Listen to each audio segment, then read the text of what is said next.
slides. We've done Okay. All right. We'll get started in just a few seconds. Let people come in.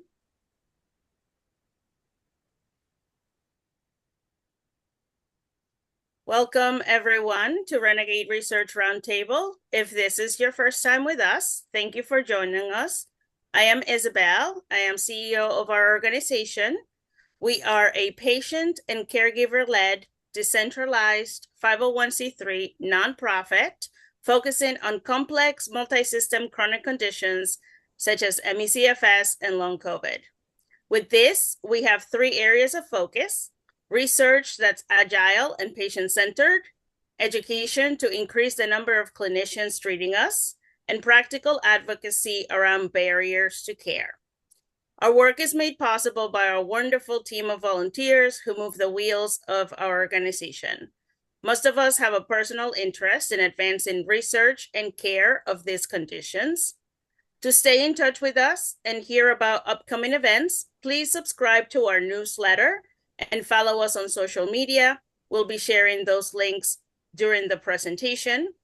Our next clinician roundtable will be May 16th with Dr. Stuart Malcolm from Rhythm and our medical director, Dr. John Houghton. And today we will have a presentation by Dr. Smith, and Elly will be introducing us shortly. Our work also depends on donations of all sizes. You can help fund our work by donating to our funding campaign and also by sharing our campaign with others who can donate. We have more great and innovative roundtables coming up. Visit the event page for our website.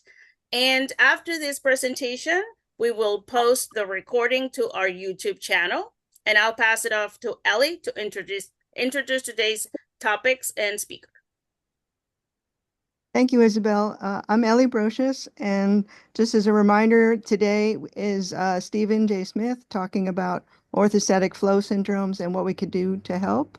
We have some special panelists, one who's very dear to me. Peter Rowe is probably our most famous one for our community. He's done 4 roundtables with us already, and he always mentions that some patients have had vein problems and that can be treated, and he gives us examples. So at our last talk, we asked way too many questions of him about this, and he suggested we bring his co-author, Steve Smith, to come speak. We talked it over, and so many of us have the symptoms of this, and we want to pursue more testing and treatment, but we need more information and more reassurance. Dr. Rowe's been sending his folks since 1998 to see if they had pelvic congestion syndrome. So this is really important, and I hope you'll get a lot out of it. Dr. Rowe, please tell us a little bit about Steve Smith. Okay, thank you, Elly. It's a real pleasure to introduce Dr. Smith, who I think I met about 5 years ago, Steve, at the beginning of the pandemic. You are going to see very soon that he is a true renegade researcher, a maverick who's been tackling and really upending a lot of the conventional wisdom surrounding the issues of pelvic pain in women. And along the way, he has uncovered a number of important associations between connective tissue laxity, which we know is a big problem in our community, pelvic venous insufficiency, and then problems that would seem to be quite remote from the pelvis, like migraines and POTS. And so he's going to be presenting some of the data on the outcomes of these treatments. By way of background, Steve graduated from the Wayne State School of Medicine in Detroit. He did his internship and residency in radiology at the Henry Ford Hospital in Detroit and an interventional radiology fellowship at Northwestern. He has been a very active clinician from 1984 until his so-called retirement in 2020. He was in private practice interventional radiology in the Chicago area, involved in clinical trials, and got very interested in the care of women with uterine fibroids, doing one of the first embolizations in humans and also apparently in a gorilla. He more recently has turned his attention to improving our understanding of the wide range of symptoms that can be improved by the recognition and treatment of pelvic venous insufficiency. He is also a music aficionado, a Renaissance man, and as you will see, a very dynamic and engaging speaker. So without any further time, Steve, take it away. Wow. Okay. Thank you, Peter. So, can you everybody see the slide that's up there? Orthostatic flow Yeah, syndrome, picture you of can a see. belt and all that stuff. Yes. Okay.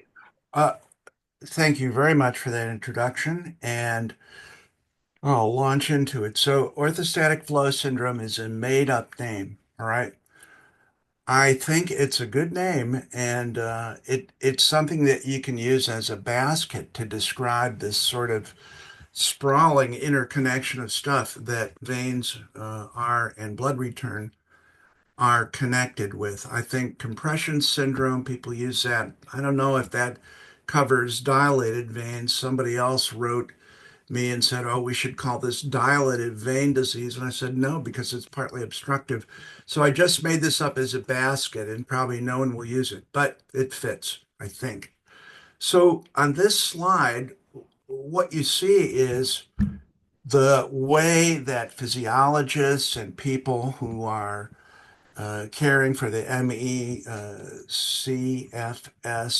POTS community, how they've been measuring blood flow and looking at blood flow.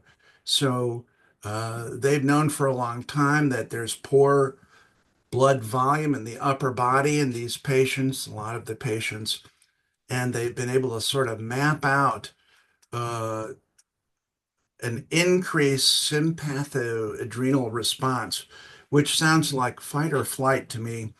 And then that's sort of linked up with all of the different names of the different subconditions. Brain fog, people got low blood flow in their brain, and also MECFS. So we are plumbers, and this is a vein blood flow problem. So is there some role for us here? I don't know. So, but I'll just, this is my disclosure slide, and just go on. I want to thank the people that have, some of the people that have helped, and Dacre Knight and Peter Rowe, certainly, who are here. Also, this is Mike Sikla, and the big questionnaire we use was written by him, and I helped him. This is Brenda Chen, who was a medical assistant in our office, now a third-year medical student.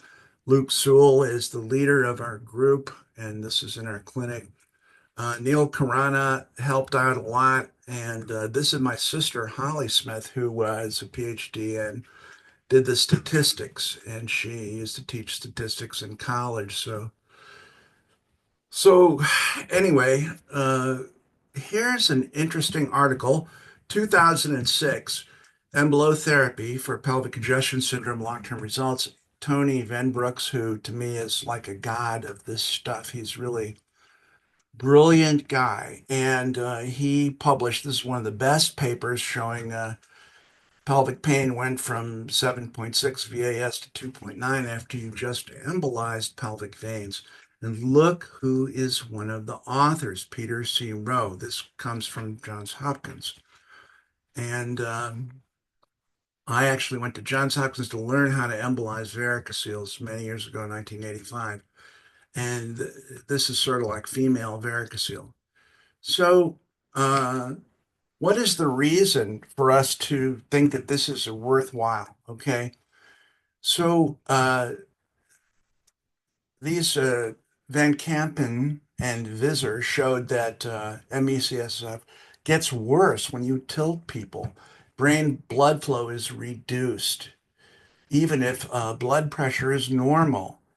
Zaumener showed fibromyalgia pain levels are linked to sympathetic activity, which is the reaction to not enough blood in the upper body.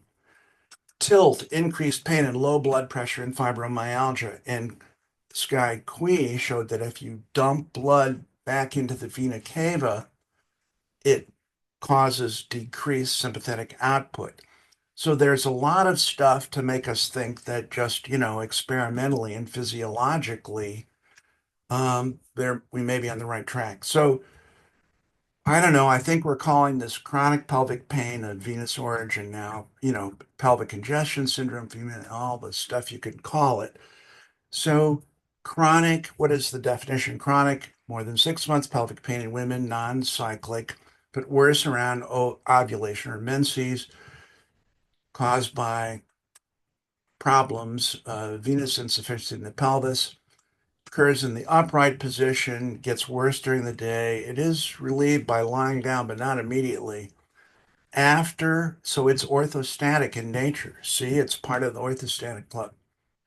Um, so narrowing of the left renal vein, the left iliac veins, often associated with varicose veins in the leg, more common in multips because multiple pregnancies smash on the veins and hormones, and it's frequently misdiagnosed. So in this sort of general article about pelvic congestion syndrome, they say, well, 60% of cases, gynecologists can't figure out what is causing pelvic pain. But 30% turns out had pelvic congestion syndrome, as we used to call it then, as the cause. So maybe you could extrapolate that 5% of women might have pelvic vein pain in the USA. That's a lot of women who go to the gynecologist who say, we don't know why you have pelvic pain. 3 billion a year is spent on chronic pelvic pain in the USA, and there's a pelvic pain center on every street corner almost. But look at this. Here's a review in JAMA, and it's written by people who are on the board of the International Pelvic Pain Society, the experts. I mean, they are the experts. And this entire article, which is very exhaustive, you'd think, doesn't contain the word vein. And so, and this is not that long ago. I'll have to look and see when, but the point is, gynecologists are studiously avoiding this. So why? If you look at some of these articles, Enigma pelvic pain, there was all this pelvic pain that they couldn't find. They would open up women and look, and they couldn't see the veins. So they thought some women might have veins and pain, but other women had pain and no veins, or veins and no pain. So they made the decision that these things weren't related, and that was it. And that stuff went into the textbooks of OBGYN, around the 70s. So, and then, it just sort of gets updated. So the main guy was this guy Attlee, who, said it was diagnostic garbage, and these guys didn't believe it. They were the big names. So that was it. Jump forward to 2016, and this is from American Family Physician, and this is atrocious. So this comes from the world of pain doctors and gynecology. So here's a flow chart. A patient has chronic pelvic pain, known disease process treated. Unknown cause of pain. Remember, 60% of patients are going to go here, right? Well, just give them pain drugs. Okay. Inadequate relief. So suspect neuropathic pain, underlying mood disorder. Then yes, psych drugs. No, different psych drugs. Okay. But cyclic component. Okay, hormone therapy, that might work. Inadequate relief, go to A, psych drugs. That's what family doctors were told to do with chronic pelvic pain. Nothing about veins.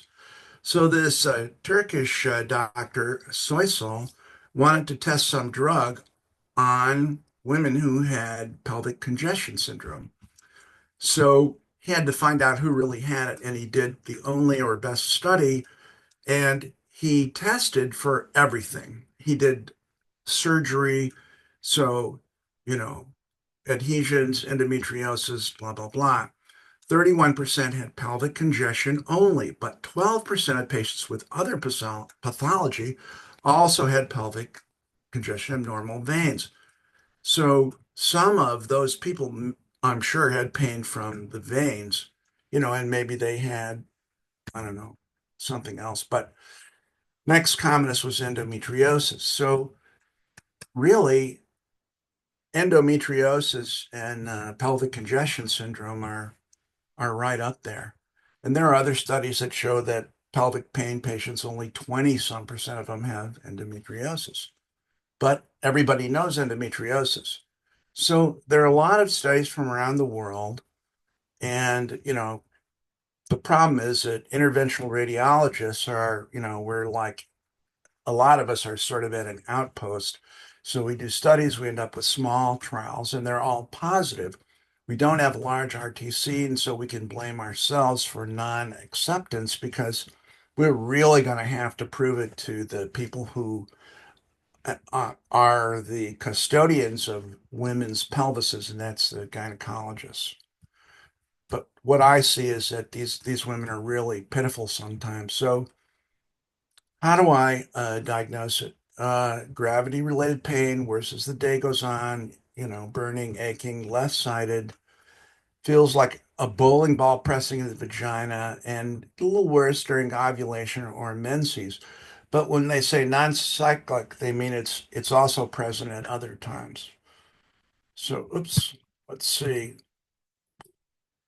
And then these things, varicose leg veins, vaginal pain, maybe multifarious and dysuria, hemorrhoids, pain, a lot of other stuff. If they're young and have no kids, maybe they got joint hypermobility.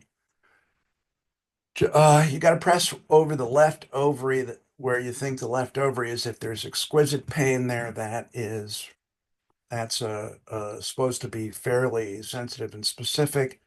You got to look at the vulva with the patient standing up, at least externally, for prominent veins. And a lot of gynecologists do miss that. And then you can check arms, legs, and all kinds of things. And we, do a Bayton test. This would take me 3 minutes to do, and write it down and just record it so that we know what's going on. The skin part is very interesting. These patients have this a lot. That's called reticulo or livido reticularis, I'm sorry. And this is in the hand. It's really prominent. Sometimes if they have a left uh, iliac vein narrowing, you may see just one dusky foot. The leg may not be swollen. Raynaud's, here's a point on the Bayton scale, stretchy skin. This is a good one. Badly healed scars. Like that's atrocious. That looks horrible because the patient has, this is a patient who been sick for 40 years. No one ever told this patient that she had Ehlers-Danlos syndrome, and I sent her to Brooke Spencer because I ran into this gal at like a party in Denver. And then there's this, and Peter Rowe showed this in his talk, these purplish, reddish, cold legs where the skin is really cold. And you press on it and it leaves a white mark for quite a while. I'm telling you, I have almost never seen this except in patients who have pelvic, congestion or pelvic venous obstruction or dilation, and some sort of dysautonomia effect. Because here's what I'm going to tell you, I think causes this. It's intense vasoconstriction from sympathetic and adrenergic combined with venous sluggish flow. And then you ain't got no blood flow at the skin, right? Blood can't get there or leave, and you get this. And it's quite impressive when you press your finger on it. I'll add that at all the patients that I've done who've had this, when they come back, they don't have this at all. Okay? All right, are they hard to detect? May not be seen on laparoscopy, and if you have a good ultrasound people who are cued in, you can diagnose it, and so maybe you can avoid all the contrast and things everybody is afraid of in this community. MRV is terrific, and CT is pretty good. We don't screen people with catheter venograms anymore. And this just shows intravascular ultrasound, which is we use when we're going in to fix something usually, or we want to make sure that we're doing the right thing. And so what this does is it measures the narrow part of the iliac vein and then a more normal part, and then it tells you what is the area stenosis. This is 74%, and this is certainly abnormal. So we've got a lot of tools. Here's a great case. So this patient had count them, 5 laparoscopies for endometriosis. And here are little implants. And so those get lasered, and then there are pictures of like a little smoking hole there. But her pain never got better. And here, look at these are veins. Now, here I can't look at this and say those are abnormal veins, but the person. So remember, the patient is in Trendelenburg, and the abdomen is filled up with CO2, and so that all tends to make veins sort of go back. You might or you might not see them, but you sure see these. Okay. So May-Thurner syndrome is a specific, painful, swollen left leg, and sometimes with clots and problems like that. But this is just the May-Thurner effect, you might say. So here's the aorta, and the right common iliac artery is pressing on the point where the left common iliac vein joins the vena cava. Everybody see that? And so here's the diagram, and look. Here's the right common iliac vein here, and here's the right common iliac artery, and the vein is trying to sneak under it, but there's no room there. I'd say that's like 3 millimeters. So we'll say that's abnormal. And CT is useful too. I mean, if you can't have an MR. This is a CT scan, a CT arteriogram, venogram through the pelvis. And because the blood shoots down the ovarian vein, you see these big varicose veins in the pelvis, and they're very whitened up because the contrast shoots down there. This shows a stent in the left renal vein, and this looks like a diagram in a book. Stents and arteries. So with imaging, we can see the anatomy in reality. So look at this diagram and look at this. And if I tell you, what is this? Anybody answer who's not a radiologist? Total silence. Is anyone hearing me? Just Yes. scream. Good. Well, anyway, look, this is the left common iliac vein, the troublesome one, and here it is over here. Here's the right common iliac artery. Here's the vena cava, here's the aorta, okay? This is, pictures from a patient. Here's the diagram. So this is really cool. So we can see stuff. Now okay, watch this. This is an MRAV. And on this side, this is normal. All right, this is a normal patient, or pretty normal. You see the contrast shoot down the aorta, right? And into all the little arteries and stuff. It rapidly goes into the kidneys, and then it flows out through that from the pelvis through this iliac vein. I thought, well, maybe these are prominent, but we'll watch it again. I mean, I hope you guys think this is pretty cool, but Yes, we do think it's very cool. Thank you. it's cool to be able to look inside and really see what's going on. Now, this is an abnormal one. Okay, let's watch this one. And you're going to see a big, huge thing come down right at this one, I think. Oh my God, look at that.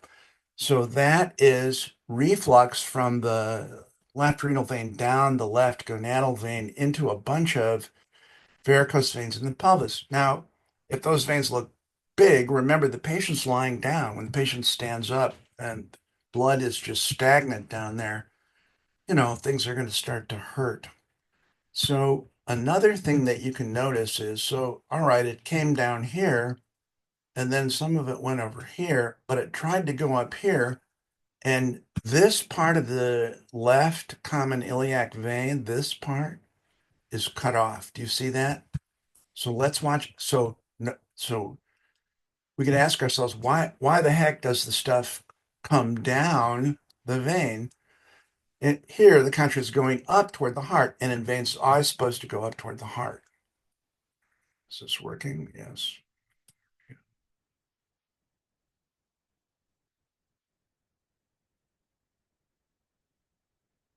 Fortunately, I've got another one. All right, this different patients. Again, this should, I hope, be normal. Boom, flashes into the aorta, goes out here, and goes up the veins very nicely. See that? You can see them. Maybe there's a little dent in this vein, and here's just stuff trickling up the little tiny ovarian veins. Normal. Here's another abnormal. Boom. So right when the artery fills, this vein fills and it goes all the way down here and up the right side, okay?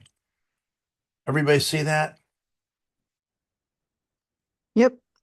So if the patient has the symptoms, the correct symptoms, not just big veins, and then they have the matching this stuff, then we can say, okay, let's see if we can try and fix it. Okay, and then, we can just do our venography and inject and stuff flows into these giant veins. Here's another, look at that. Oh, so if you look at that patient, if I tell you that this is the uterus, the veins take up almost as much room as the uterus in the pelvis laying down. Okay. Okay. So let's do a case. Hold it. I gotta go back. Okay. This is the first patient who made me think something weird was going on.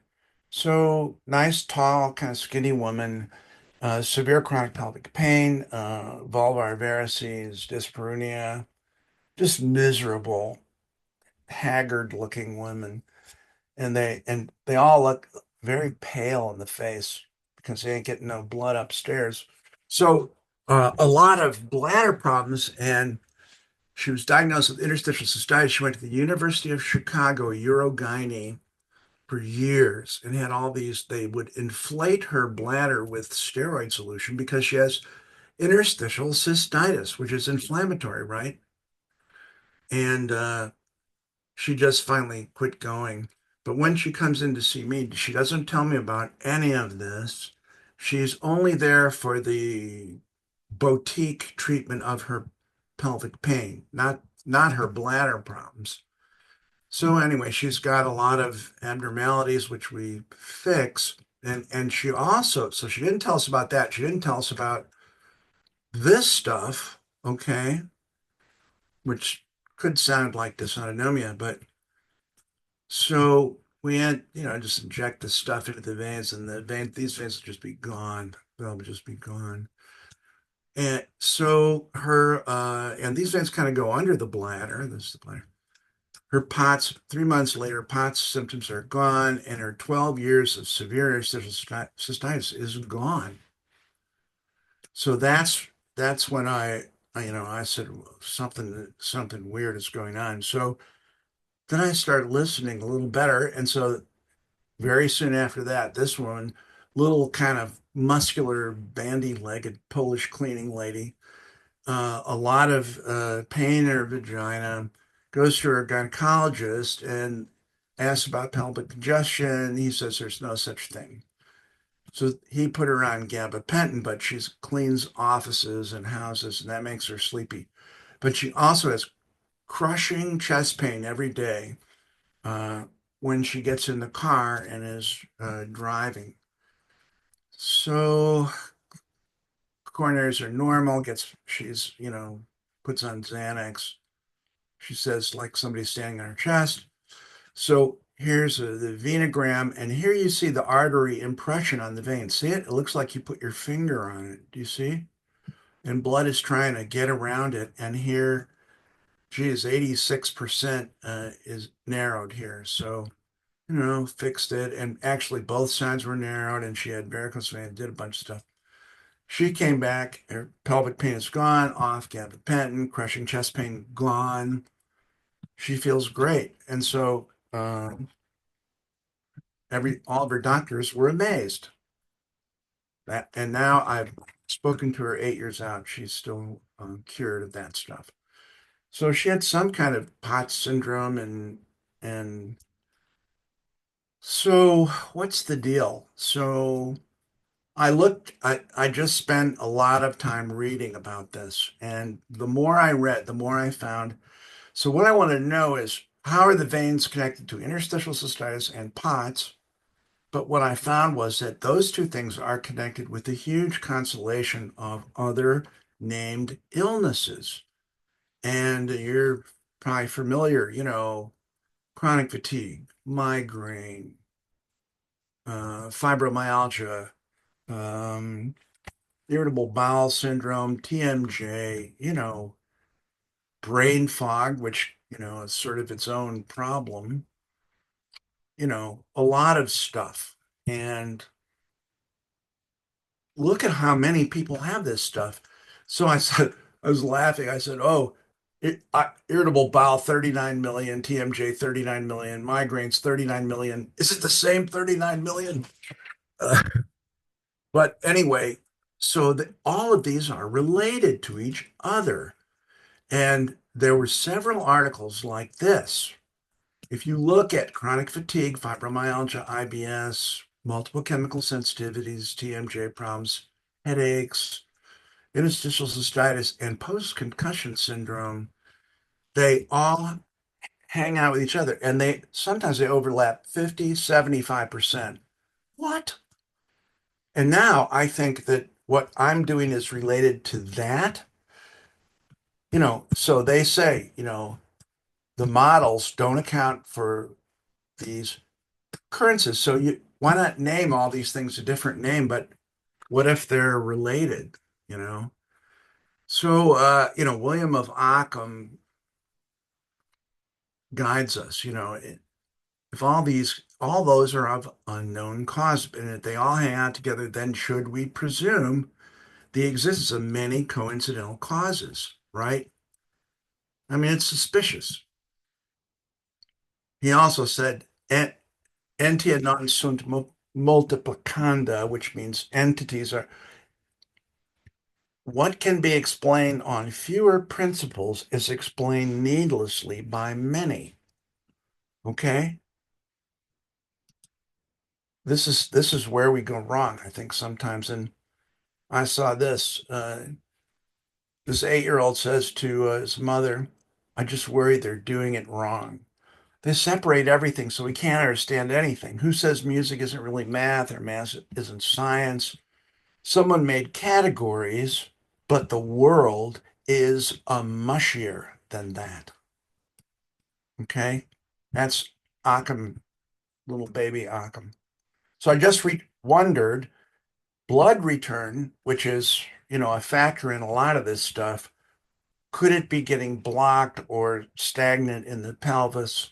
And could that be a factor in the decreased thoracic return that the physiologists measure? So, did anybody else think this? Yes. This brilliant genius guy, Howard Taylor. So he he reviewed what he called pelvic congestion fibrosis syndrome, and he did surgery on 105 of his own patients, and they had a whole bunch of extra gynecological symptoms. They all had kind of low blood pressure. They had severe fatigue with invalidism without adequate cause. They had like nervous breakdown, anxiety, tachycardia, headaches, bowel disorders. He said they also had, constipation and diarrhea, all this other kind of POTS-ish stuff, tension, irritability. He noted at surgery there was no infection and there was venous but not arterial congestion plus fibrosis in the vessels. So he publishes in a great 3-part article everybody should read. Man, I'm sure they just laughed him out of the room. look at this. So he didn't know how these things were happening. He called them psychosomatic. Uh, he didn't know what was connecting all these things, right? So he says symptoms of general autonomic disturbance. This is 1949. Uh, nerves, loss of energy, exhaustion, and invalidism, and all this stuff is, GI troubles, gastric troubles. Anyway, so now that's 70 some years ago. Um, and if somebody had followed up on that, man, it could be a different world. But let's jump ahead to 1998 and Peter Rowe and some other, really smart interventional radiologists from Johns Hopkins wrote this manuscript, Pelvic Congestion Syndrome in Women with Chronic Fatigue Syndrome. And this thing is elegant, it's beautiful. And somebody noticed, maybe Peter will tell us a story, that young women with chronic fatigue had, a lot of them had big kind of varicose veins in their pelvis, and they did venography and everything. It was very elegant. It was rejected by JVIR, Journal of Vascular Interventional Radiology. So I blame us. We're supposed to be so cool. You know, we're too conservative, and but that's like 27 years of no progress on that one. But Peter Rowe did, pursue blood flow. He didn't just drop the whole thing. So, I'm not at a university. We don't have a research budget. My partners are looking at me funny when they look at my clinic schedule. But so what can we do? So we made a survey and sent it to members of the Pelvic Congestion Syndrome online Facebook group to see if they had other symptoms and syndromes, and got 400 responses in patients who had that diagnosis of pelvic congestion syndrome made by a physician. And then made a long questionnaire for our vein patients and gave it to everybody at 3 months and 6 months. And now there's a multi-center trial of that questionnaire. And then with our friends at Mayo Scottsdale, Grace Knudten, we did a retrospective imaging review to look at POTS patients' pelvic veins. So just briefly, wow, severe chronic tiredness was so big in these patients. These are patients that are clustered around the interest in a single problem, and it's not dysautonomia. It's pelvic pain and veins. Look at this, dizziness, passing out. Geez, this is amazing. And this is the thing, and I'm going to show we'll in a minute, we'll take a little break here. And then in a minute, I'm just going to race through all the data, and that part won't take too long. So any questions?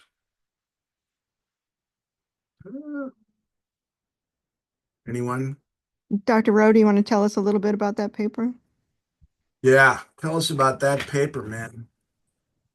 So Steve's probably read it. Oops, sorry. I've read it. Steve's probably read it more recently than I have, but we were looking at this group of patients from our chronic fatigue clinic, which were mostly adolescents and college-age kids, which is not, what is written about in the pelvic congestion syndrome literature. As Steve mentioned, they're usually people who've had 2 or 3 pregnancies. And some of these girls were really impaired, like they couldn't even stand up or sit up in class. One of them was on a mattress in her class because every time she sat up or stood, she had low back pain and pelvic pain. And finally, somebody thought she might have pelvic congestion syndrome. And as soon as she had the pelvic veins embolized, she went on to be a normal high school student and is now a nurse. But she was totally incapacitated. And we found that the early onset of these varicose veins in the pelvis was associated with their Ehlers-Danlos syndrome and joint hypermobility. but for some reason we couldn't get it published, and we were very discouraged by the comments from the reviewers that this was just nothing new. Yeah. Are you still there? Anybody still there? Yes. Can you get me back in there? You're on, Steve. Oh, okay. I'm trying to get rid of this talk and get to the next one. Okay. So, Brooke Spencer is very interested in the topic of young women who have this problem, have all these problems. Oh, great, thanks. And so she is actually, she just did, there you are. Can you tell us about young women and veins and other problems? Yes. And Steve, that was just fantastic. I could listen to you all day on this. I I am so impressed with all the things you've read, and I don't know that I'll ever be able to do it. I'll just have to keep coming to your talks to see all the papers and all the spaces and all the stuff and like learn it from you. But Steve and I were talking at a meeting at SIR, 10 years ago or something, where we were really talking about all of this and what we were doing. And my entire practice is now shifted to only this. So I went from doing all the 150 things interventional radiologists do to just treating complex pelvic venous disease. So we've treated about 1,500 patients now. But we published an article in Phlebology that was published earlier this year of 30 25-year-old and under patients treated with iliac vein stenting who showed a statistically significant improvement in not only pelvic pain, but bladder symptoms and postural tachycardia at 3 months that lasted to a year. And then the study that we all did together, right? The Mayo study with my group and Thomas Jefferson and yours and a few others. As you were mentioning, so Grace Knudsen presented our data at the CIRSE meeting, European Society this year. And that I think that was it was supposed to be 100, but I think it was about 60 patients that showed a statistically significant improvement and a prospective multi-center trial in all of these symptoms, right? The QOL score, which is the quality of life score for, OHQ, sorry, for orthostatic hypotension, the PUF score, which is the validated quality of life for interstitial cystitis, IBS scores, and then the PCS or pelvic congestion scores, and then Steve's beautifully created ancillary symptom score of all the symptoms that women were describing. And so Grace got an award on that as some most innovative data, which is super exciting. So I'm really excited to announce that I think today, I hope, if not Monday, we submitted an article we'll see, it's ambitious. We'll see. I don't know that I should say it out loud, but we submitted 2 articles to the Lancet. One is on 275 patients with POTS and pelvic pain. Wow. And working with Dr. Cutchins, who is a POTS expert at Emory, and I think Dr. Rowe, friends with Dr. Rowe and Dr. Smith and the mastermind group and everything. A lot of her clinical data on these patients and what those findings are. And it was interesting, 75% of our patients had lower extremity venous insufficiency. And like Steve said, a lot of times it's only the livedo reticularis you see. You don't even see varicose veins or even swelling. And in our population, in that patients, I thought it was really interesting that 57% of our patients had bilateral lower extremity pain.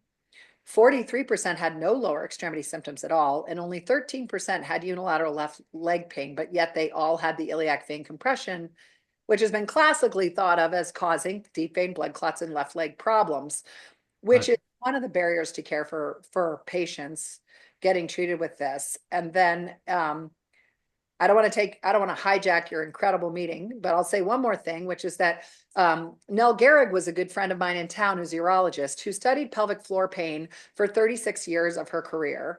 And that's all she did in men and women. And her incredible nurse practitioner, Carrie Waddell, who worked with her for a long time, just came and joined us after Nell retired.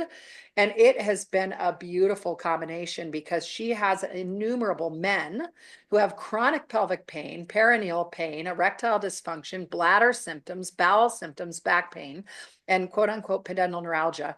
And so now through our collaboration, we've started to treat a lot of men. And so we've just put in 7 or 8 articles into the review board to publish this. And we also looked at 171 patients with positive interstitial cystitis who showed a statistically significant improvement at 3 months that lasted to a year.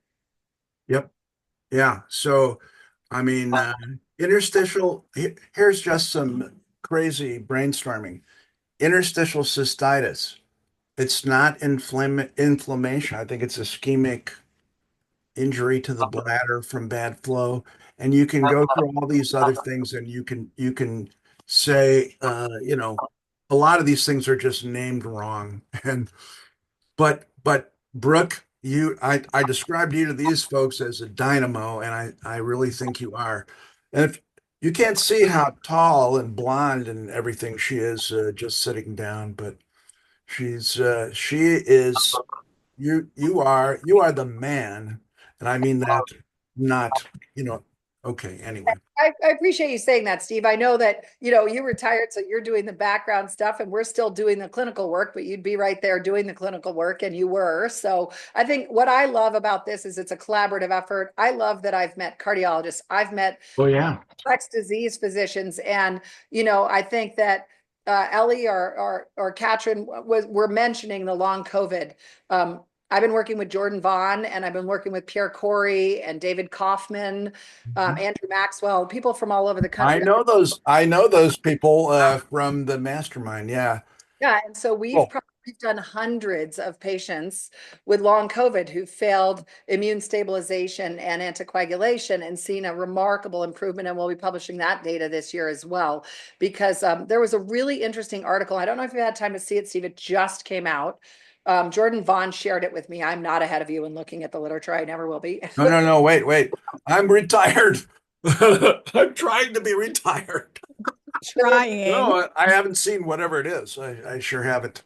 Yeah, you should look at it. I'll send it to you. But there's a really cool article that just came out of Harvard looking at patients with what they call HITCH. It's a mouthful, hypocapnic cerebral hypoperfusion, or Oh yeah. HITCH, and POTS. And they feel like HITCH is a dysautonomia problem without the tachycardia, and very similar to POTS. So they were trying to look and see if this is all a spectrum disease. This orthostatic intolerance, HITCH, and POTS is all kind of on a spectrum. So basically what they did is they looked back at 250 patients and they compared them to their normal patients. And when the patients are supine versus upright, right, or tilted, the patients with POTS and HITCH had low carbon dioxide levels, and they actually did transcranial Doppler or ultrasound of the middle cerebral artery in the patient's brain to look at their blood flow. And they saw when they were upright that they had low carbon dioxide and decreased blood flow to the brain. And so they also saw in these patients through these tests, IPEP and CPEP tests that they do, that they felt like these patients that were symptomatic and had the hypocapnic cerebral hyperperfusion also had an empty right heart. So their conclusion in this paper was that the problem is venous pooling. But then they went on to conclude or suggest that that's from small fiber neuropathy. And I think No, they that always go back to that. I know they love that. So let me say something. Part of fight or flight is tachypnea, so that you can get a lot of oxygen to your muscles, they say. But that blows off CO2 and causes intense vasoconstriction, which drives blood into the core. But it also causes vasoconstriction in the brain. And there are papers that show that there's decreased brain blood flow in some of these dysautonomias, even without hypocapnia. But hypocapnia is like part of the emergency response of fight or flight, which I think most of this is fight or flight gone nuts. That's what I think. Okay. I'm excited, Steve, because you and other people have challenged us to not just do patient-reported outcome data. So we've designed a trial where we're actually going to do wedge pressures, measure right heart pressures, measure the volume of the inferior vena cava, and do pre and post stent or embolization treatment, tilt table, capnography, and cerebral blood flow measurements to see if that's part of the exact direct physiology in response to fixing the venous pooling. Are we therefore increasing blood flow to the heart, therefore increasing blood flow to the brain, and stabilizing this physiologic cycle that's going on and causing the dysautonomia? But also, if you increase the volume above the waist in the veins and turn off, fight or flight reactions, sympathetic, all the everything in fight or flight, then tachypnea should go down and hypocapnia should be relieved. Well, anyway, that is so cool. And let me just finish this talk and show data, and then we can talk some more. You rock. You rock. Oh, you rock. Okay. It's a fan All club. right. We big fan club. You do your presentation. All right. Okay. Yeah.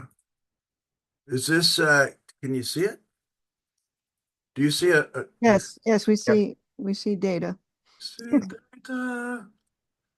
Like I see dead people. I hope not. All right, you see that? Yep. Okay, good. So we're just going to go through data. All right.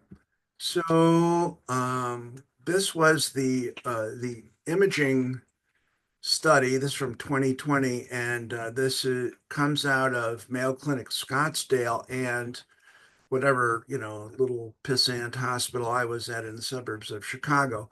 And this has Mayo Clinic GI people, our interventional radiology people, our cardiologists, and then my sister and Mike Sikla and me.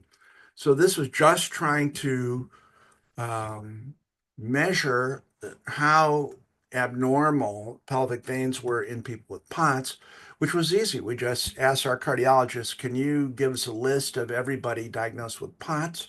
Boom, we had it the next day by CPT code.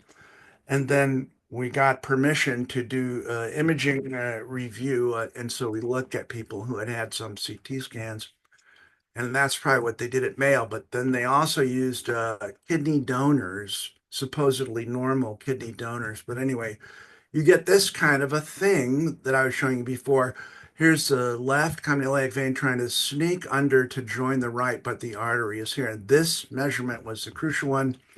I don't know if we picked 5 millimeters or something arbitrarily, and I'll leave it to others to say. Or what did we do? Oh no, 50%, 50%. So we used a reference segment. And so anyway, the POTS people had more. They had just about 70% of the POTS people had this, and the kidney donor people had 40% of them had it. And so I was mentioning to somebody here that there is a study showing that normal kidney donor patients, I mean, what could be more normal? They're charitable and nice. But if you look at their veins and see abnormal veins, there's a study where they saw they had enlarged refluxing gonadal veins, which is associated with, pelvic congestion syndrome.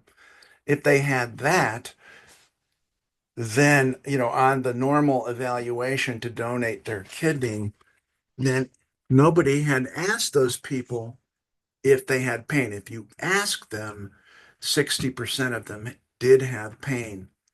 Get it? So the normal controls may not be normal. But anyway, so that it worked out that the p-value was pretty good there. So that was the first thing. The next thing was, remember I made that we made Mike and and Neil, I think made I made a survey in an hour, and then I could put it on this website, Pelvic Congestion website, and we got a lot of information out of that, and Peter Rose on that article.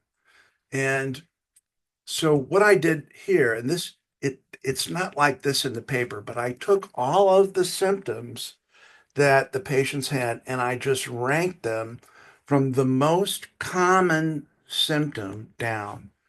And so pelvic heaviness, that makes sense for people with pelvic congestion. Their veins are all filled with blood, and that was 90%. Abdominal bloating, that's really an IBS symptom. Pelvic pain with upright, yeah, low back pain, that does go along with veins. Hip pain, weird. 71% did have severe chronic tiredness. Pain after sex, yeah, that goes along with having bad veins in your pelvis. Dizziness, heart flutters, POTS type symptoms, 61%. Vaginal pain, okay. IBS type symptoms, that was just another. The questions seemed duplicative, but it's hard to explain. They were phrased as either symptoms or syndromes. Excessive gas, IBS, problems with urination, pain frequency, that's interstitial cystitis. So as we drop down here, heavy menses, that's actually interesting. Heavy painful legs, of course, bad veins, right? Migraines, almost half. That goes along with, a lot of this stuff. Brain fog, 32%. So this is way before COVID. We were asking people if they had brain fog. And I think this was all completed before COVID. Excess sweating, hemorrhoids, and loose ligaments double jointed. Well, 20% of them said they had that. Well, that's I think that's pretty interesting. So we have an isolated group of people that have pelvic vein pain. They got all this other stuff. And they had actually been complaining to each other in this sort of chat area there. And since my patient runs that site, I got to sort of go and see, and I realized that it was like they were like a pot syndrome bunch of people or some other thing. So then we used that big survey on our own patients, and we ended up with 45. And then we we looked at IBS, and it was like, maybe a little better using a canned survey from or canned criteria from the GI world. This is from the urology world, PUF. And then the OHQ, which is a validated orthostatic intolerance survey.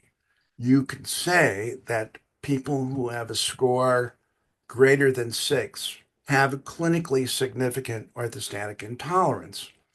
And maybe I can move you all over here. So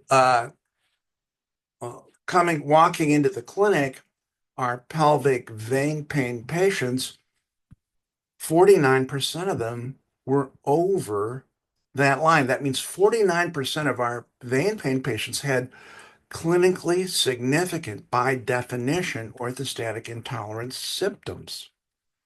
After we fixed their veins, that dropped to 13%. And that's pretty amazing. The interstitial cystitis, quiz just sort of reversed.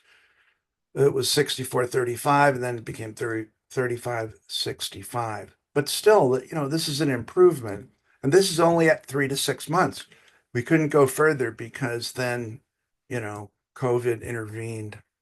So we gave everybody a Baton test, and 56% of these patients had general joint hypermobility. 21% had previous former diagnosis of EDS. So that's when we figured out that these things are associated. We had always wondered, I know I talked to Brooke about this a long time ago, back in 2018. We had always wondered what was wrong with these veins that they became so stretched out, okay? And because I had a couple of patients that had this, a bell rang, and I started asking people. So turns out this makes your veins stretchy, okay? And I'm pretty sure of it.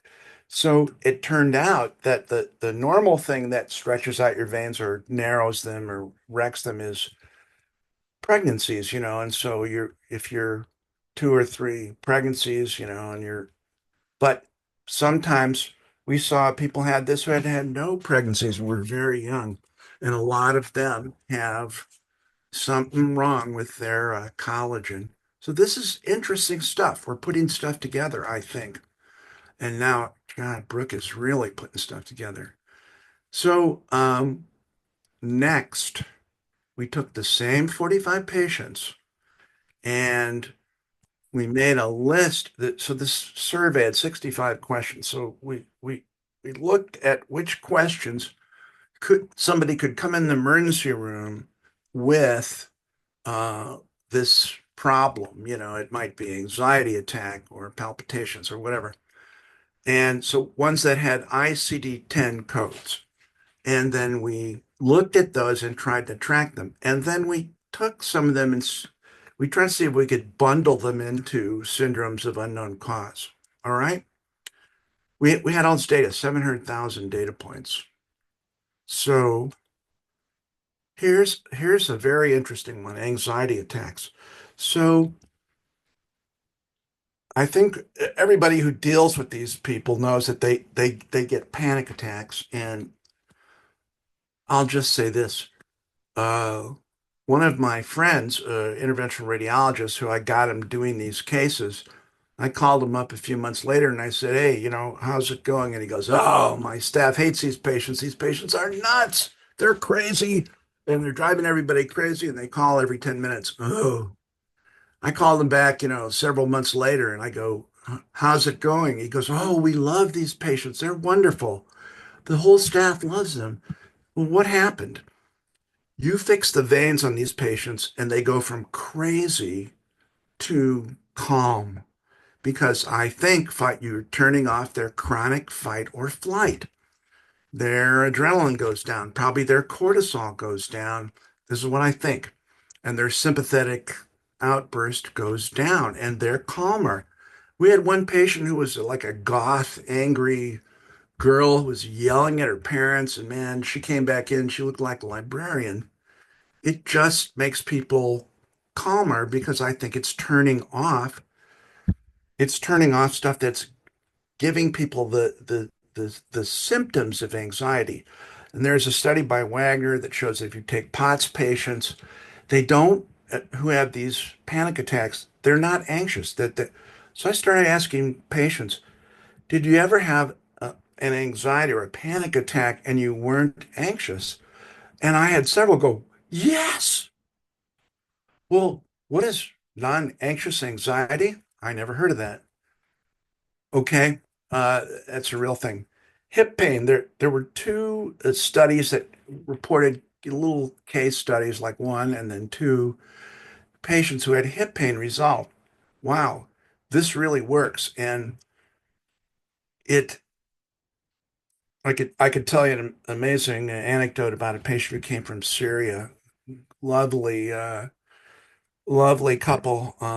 And she had had all these MRIs and seen doctors in all these countries. She had POTS and she had pelvic pain and she had horrible hip pain and a normal hip. And she had a big bundle of varicosities right against her acetabulum. We embolized those, they shrunk away, and her hip pain went away. And they were very, very grateful. So there's even a study out there that says that in patients who have sacroiliac pain, that somebody noticed that there are a lot of varicose veins seen in the picture in the pelvis of people who had sacroiliac pain. Well, you got Ehlers-Danlos syndrome or something, you're going to have painful joints, dislocations. So no one's going to figure this out, right? And furthermore, anybody who still has it, well, a lot of 56% of them have joint hypermobility, right? This is different. This is pain you can relieve by fixing veins. No orthopedic surgeons know this, so keep it to yourself. Migraines. Okay. So here's this is stunning. We had people that couldn't go to work, couldn't go outside. They had just a sort of mixed thing of maybe they got POTS or chronic fatigue, and they all have migraines. And so this is just what we found. At 3 and 6 months, you fix their veins and their migraines go away. Not everybody, but if you look at this, their migraine pain improved 3 point something, 3.2. But notice how that happened. All of these people who had the migraines of like 8, 9, and 10, almost all of them, a couple still stayed, but a lot of them get pushed over here. We had patients who they could go to work, they just get in their car and drive, and it's amazing. And somebody has duplicated this, and we're going to talk about it. Why? Brain fog. Yeah, pre-COVID brain fog. This isn't your, garden variety COVID brain fog. This is your pre-COVID brain fog. Brain fog really improved. First of all, I don't know, like a 1 to 10 scale. A lot of this stuff's just on a 1 to 10 scale, like it's pain, but this is brain fog. But it's confusion. The mean score for, I think the group was 6.5, and then afterwards 2.7. So the brain fog improved, I don't know, maybe, I don't know, it improved somewhat. Anyway, this is how much it improved. So we know that from all the stuff done by the physiology people, that people with chronic fatigue and brain fog got low blood flow in their brain. Okay. And here we open up some flow and their brain fog goes away. All right. So this is another weird, interesting thing. This, I don't think this is in our paper. So what I did here is I took the orthostatic hypertension quality of life thing, the validated thing, okay, and I looked at it before and after for each of the symptoms in that inventory: head and neck, discomfort, weakness, brain fog, vision changes, fatigue, and dizziness. Dizziness is the closest we get to passing out or syncope questions. But so these are our pelvic venous pain patients. This is the same survey used on extreme POTS patients at a tertiary MECA for POTS, okay? And they were treated, so these upper patients are treated with, I don't know, stent embolization, whatever, of their pelvic veins, right? And these patients are treated with getting a PICC line or a port and getting saline infusions because they're just desperate. So they were getting infusions maybe every week. I don't remember. And the result of this lower one, Rusia, is that it worked. And I think they were already treating patients. They just wanted to do a study and show that it worked, and it did work. Well, think about that. So look, here's my sister's handwriting, and this is the pelvic vein people. I think everything improved 49%, and then their patients improved 47%. So guess what? If you think of it mechanistically, what are they trying to do? They're trying to fill up the patient's tank till they get blood up to their brain, right? Or heart. And then all the receptors that are triggering the fight or flight can calm down. And what are we doing? We're just trying to open up flow, like mechanically, like a plumber, right? I mean, you look at this, they look the same. And these are apples and oranges, right? These are pelvic congestion patients, and these are severe POTS patients. This is very striking. So my sister made this. So she made this just to look at these patients, and this is early on. So it says POTS symptoms we could call, but it's really the OHQ, and this is the puff, and then this is, I guess, whether they have this stuff. So if inside this ring is the patients with pelvic congestion syndrome or, pelvic venous pain, 5 patients are inside that ring, but ain't got none of this stuff. But you can see the distribution. I don't know if this is interesting, but 12 patients had everything. But so I think it's pretty interesting and just fuel for more research. With what we're doing, we can only go so far. So, and I am thrilled by this. I'm so happy by being at this meeting, let me tell you. Oh, so, but here's what I could do in this, okay? So I could take, to keep moving, you people around. Yeah, over here. So I could take these ICD-10 symptoms that we tracked on that same old questionnaire, and we could look at them and then bundle them together. So this is artificial, right? This isn't a patient. This is just me looking at these symptoms for a group. This is very artificial. So fatigue, muscle joint pain, low back pain, weakness, head or neck discomfort, prolonged recovery from exercise. That's, of course, very important. Now, for our patients, I had just read about it, and I realized that was the sine qua non, and I added it in, but we only had 7 out of 11 of our study, but you'll see it comes in the next study. So anyway, all this stuff, it's decreasing 50, 60%. P-values are good. And prolonged recovery from exercise, we just didn't have enough people.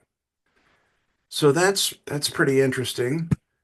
We can look at symptoms associated with POTS, brain fog, dizziness, sweating, seeing spots, heartbeat, anxiety attacks, heat intolerance, and skin sensitivity didn't do much. Heat intolerance, vision problem wasn't much. Most of the rest, like brain fog, dizziness, regular heartbeat, and anxiety attacks they decreased quite a bit. And so we know POTS is blood flow and stuff. So again, this is very artificial, very artificial. It's just like, do our patients actually have these syndromes? And this is just a weird assay. So what about irritable bowel syndrome? So we had the Rome thing, but then I put in, because some patients didn't seem to understand it. I put in a backup questions that seemed to go with irritable bowel syndrome, bloating, constipation, and diarrhea. Now, I had a chance to put chronic nausea and weight loss. There is something about weight loss and GERD, because I get patients that tell me their GERD is gone or better. And I'll bet Brooke has gotten those too. So, well, let's look at these irritable bowel things. Abdominal bloating, 47% better. Constipation, 51% better. Diarrhea, 70% better. I don't know if they were on some drugs that they stopped taking that were giving them diarrhea. I have no idea. So now we're going to jump up to the study that you see Brooke Spencer, prominent here because I think she probably did the most cases, presented by Grace Knutson. And there she is at the Cardiovascular Interventional Radiology Society of Europe. And yes, this was it's the same frickin' questionnaire, okay? But this is prospective, goes out to I don't know, 5 or 6 different centers. And I didn't have anything to do with these patients. I never saw them or touched them. And that follows 59 patients for a year for all this stuff. And it did win the prize for best overall scientific presentation at the annual meeting of these vascular people. So they can't ignore it now, right? We'll see. So if you look at all of those surveys that made up this questionnaire, we had PUFF, that's one I told you about, which is the interstitial cystitis one. And so at a year, they maintain improvement. They got pretty good with Rome. So the people with irritable bowel, 30% decrease from the baseline score. And there's the OHQ thing, and they're like, maybe 40, 35. And this is ancillary. These symptoms are just symptoms that you can add into other things to make syndromes. And they're just included for completeness sake. Here's the IPPS score. Remember, I told you the International Pelvic Pain Society doesn't believe in vein pain, but if you give patients their test, it improves. And then the bottom one is PCS score. That's just something I made up, just totally made up a basket of symptoms that I thought would be common in pelvic vein pain patients, and that should do better if we're doing the right thing. Wow. Well, this is pretty cool. So at a year, these results don't really degrade. They're pretty good, you know? Well, this is the big one here for MECSF people. CFS, yes. Okay, so here's that validated thing. And this is that, remember, I had to cut, mine were just 3 and 6 months, then COVID, so I got nothing out here. So what if I'm just reporting happy stuff and it just all goes back because it's all placebo? Well, so here we are at a year and the other people doing it. Dizziness, lightheadedness, trouble concentrating, that's brain fog. Fatigue, that's pretty good, eh? Head and neck discomfort, just soreness, problems with vision, weakness is down here. Well, I had included this thing, prolonged recovery from exercise, which is, that's my version of PEM, but that was on another chart. So I grafted it onto this chart, and here it is. That is the sine qua non for MECFS. So if you put that in there, it helps put things in focus. So this is, it's hopeful. That's all I'm going to say. So I'm almost done here. This is a cool study from, what is it, Guatemala. And this shows that these guys down in Guatemala had a whole bunch of patients with pelvic congestion syndrome. To get you guys out of the way here. Go back. Okay. And anyway, they had 123 patients who had migraines and pelvic congestion. They fixed the pelvic veins and the migraines resolved in 77%. Resolved, meaning they were cured of migraine, and improved in 87% at 6 months. So this is incredible. Migraine is the most common neurological condition in the world. There are 1 billion people with migraines, okay? All right. So should everybody with a migraine get this? That's not what I'm saying, of course. But this is amazing. You know, the gynecologists don't want to look for it. They're the gatekeeper for this. They have all these patients on a ranch, and you can't get in there to talk to the patients. So okay, finally, here's an article. This is an article by Dr. Gavrilov, and I think Ron Winokur told me about this stuff, but he's a very bright guy. I think he's a surgeon, but he looked at, so here's an important question. He looked at patients who had, abnormal pelvic veins and had pain, and another group of patients who had abnormal looking pelvic veins, but did not have pain. And so maybe we're dealing with maybe 40% of people that may have some big looking veins, well, which are the bad veins?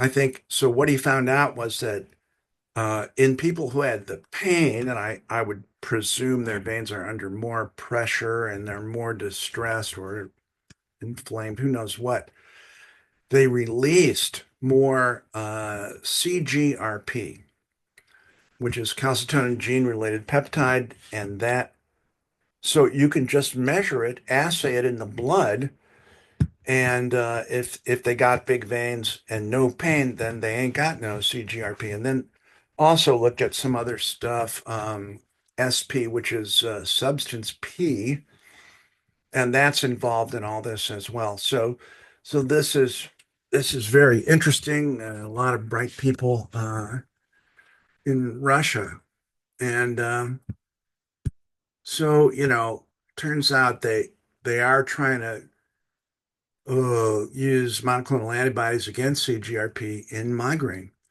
So there are receptors for substance P and CGRP in the trigeminal ganglion, for example. So it's pretty wild. But anyway, what about fibromyalgia? It does seem to get better.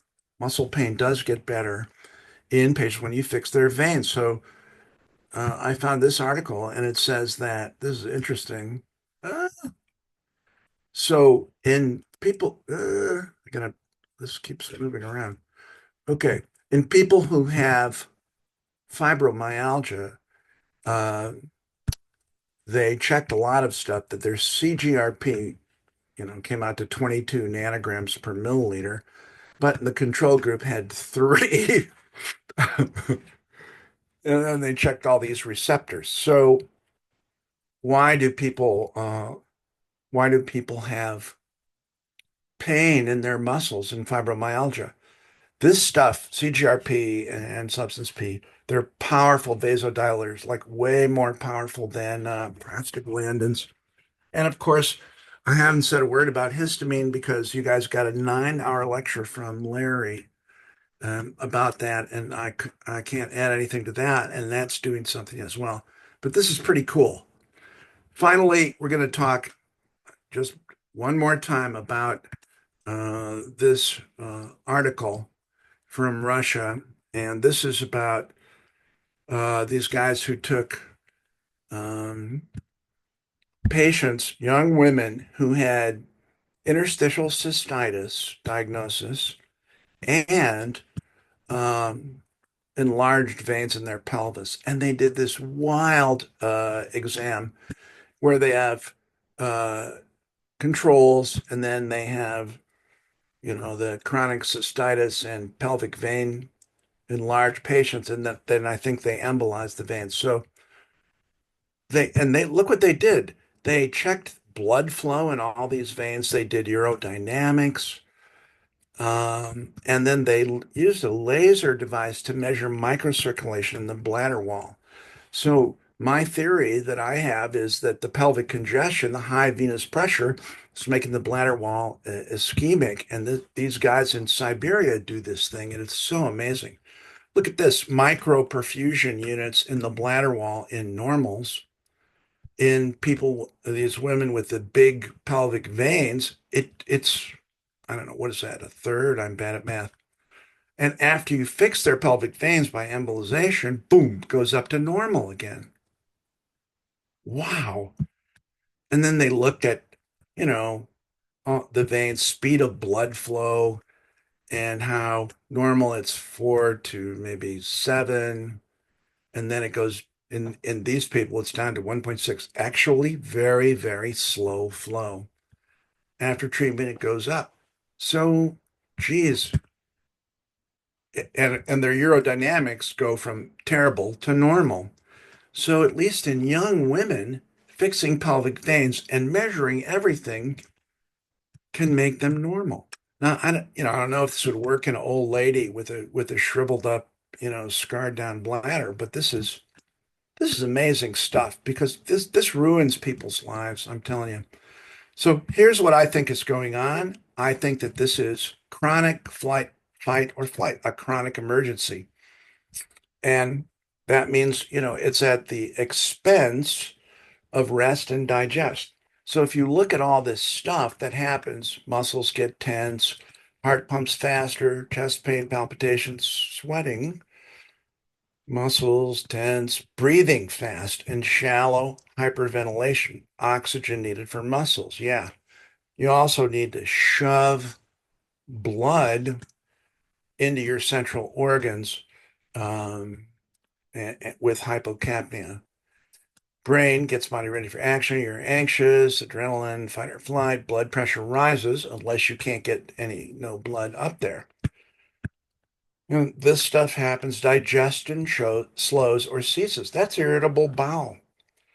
And cortisol is released, which depresses the immune system. Well, it doesn't do anything to the immune system if you just have to have a little emergency. But what if every day is an emergency? Would that make your immune system all tapped out? I'm just asking. All right, so we're almost done here. So here's the way I look at it. This is just somebody will tell me where I made a mistake either now or later. So normal, you stand up, got some orthostatic stress, little decreased blood flow to the thorax, just decreased stretch of the receptors, and you know, and the receptors are in the vena cava and in the right heart, I think. Um, oh yeah, that's what I said. And so that will increase sympathetic drive, a little norepinephrine. That should raise your blood pressure. So that's normal. So now blood return is impeded. Pelvic varicose,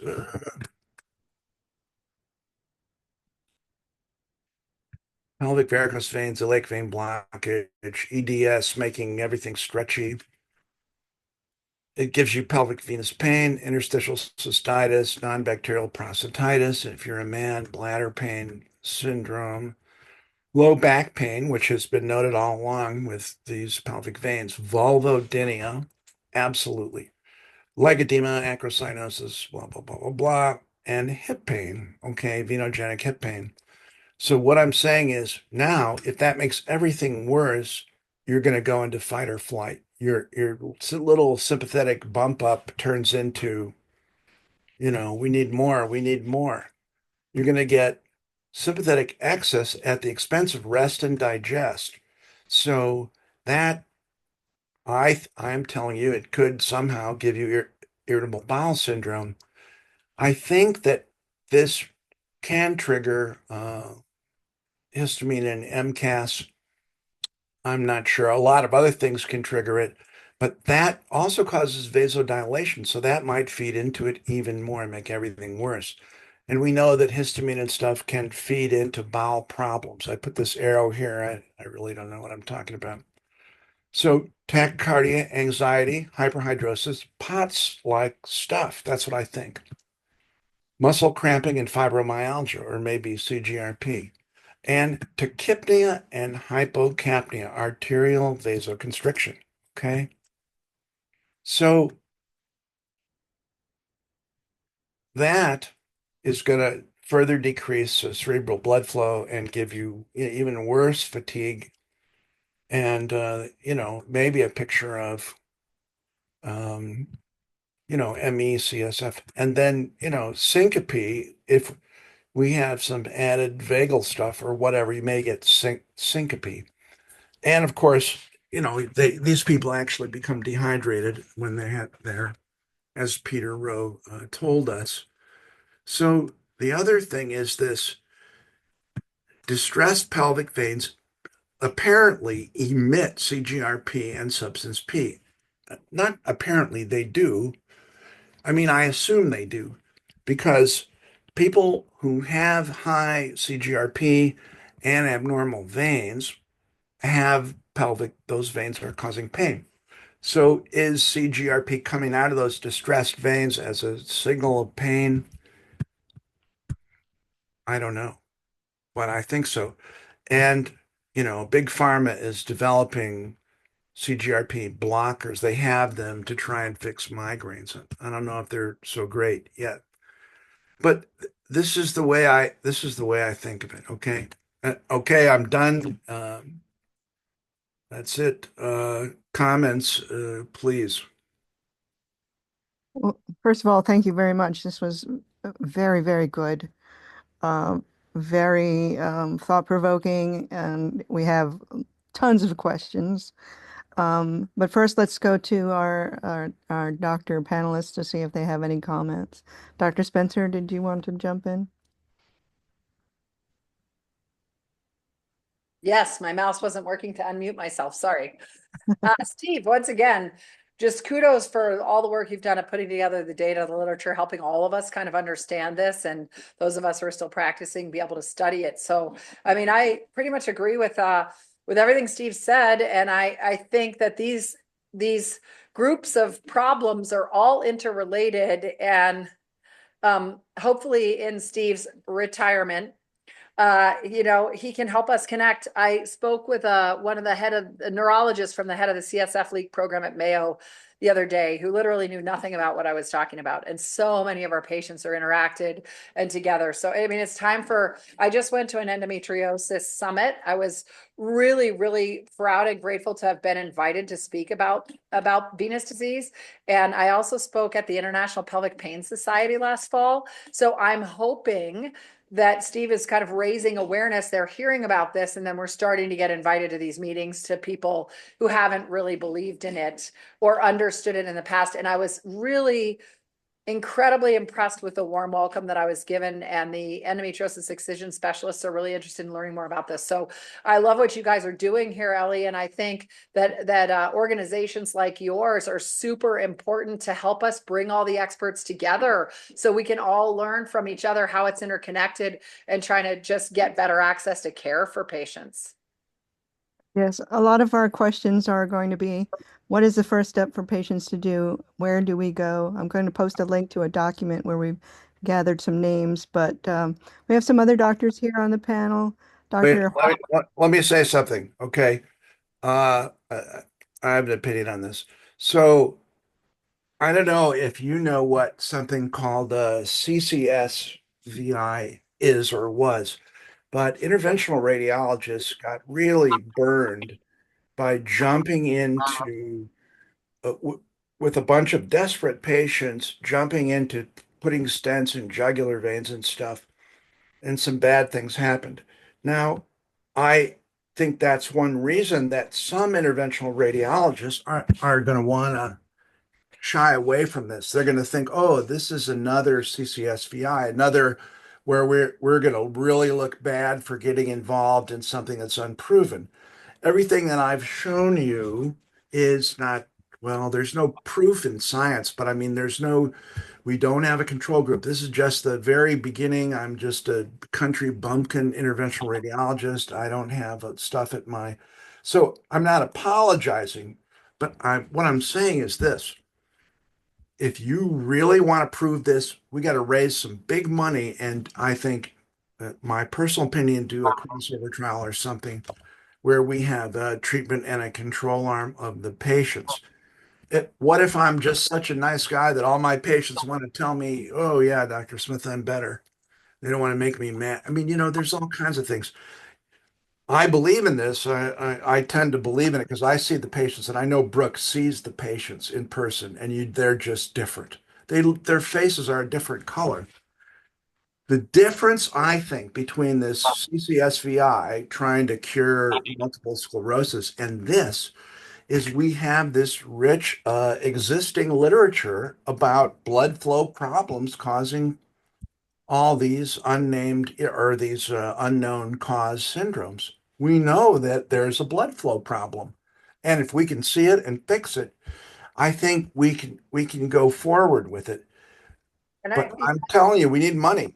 Well, yeah, I agree with you, Steve. I've designed a multi-center prospective randomized trial with sham trial for this. It costs about $2.5 million. I've gone to industry to raise the money. They're not going to give an investigator-initiated money. So we started a nonprofit organization ourselves called Sapphire, SAFIRE, that should be released this week. And we have innumerable patients that want to donate to that. And the goal is to raise funds to do these prospective randomized trials. But in the meantime, in our practice, we have 50 licenses in every state across the country, see people from all over the world. Most of these people ask me, can I get treated in my home place or whatever? And I said, yes, you can. But part of the problem, in addition to a lack of knowledge, understanding, and willingness of vascular specialists to do this at this point, is a lack of clearly defined technical outcomes. So, with the safety trials from the new FDA approved venous stents for stenting, many experts got together to look at what we should do. And about 3 years ago, it was suggested and recently published in an article that technique switched to putting a longer stent in so that we don't oversize at the top, which gives people chronic back pain.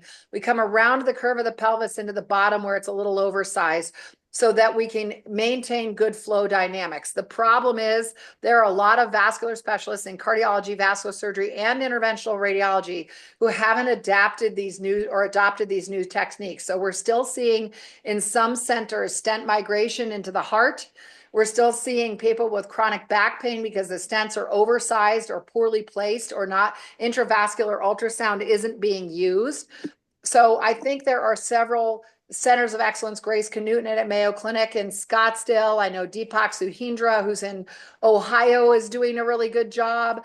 I know that, Steve's group and Luke Sewell's still there, do a fantastic job. I know Blake Parsons in Oklahoma does a great job. There's a group in Maryland that does a great job. But to my knowledge, there are very few groups that are Danny collecting. Chan. Danny Chan and Danny Chan in Dallas is doing a great job, but we collect an enormous amount of data. We're going to publish an enormous amount of data in the next year. So what I would say is that one of the goals of my nonprofit is to create resources for patients to find care in their area, which would include endometriosis resection specialists, nutcracker surgeons with experience, vascular surgeons who do gonadal vein transposition or some of these other studies with experience, right? And so that have demonstrated positive outcomes so that patient can try to get help. But the reality is there's still a massive access to a barrier or access to care for these patients. There aren't enough people to evaluate them. You're trying to franchise yourself like Burger King, and that's good. That's better than just letting the local guy just screw it up. I'll tell you a few more things. Can I make one comment about that comment? What? So I've been a national training center for many of the companies to train well-trained physicians to come out and spend time with me to train them.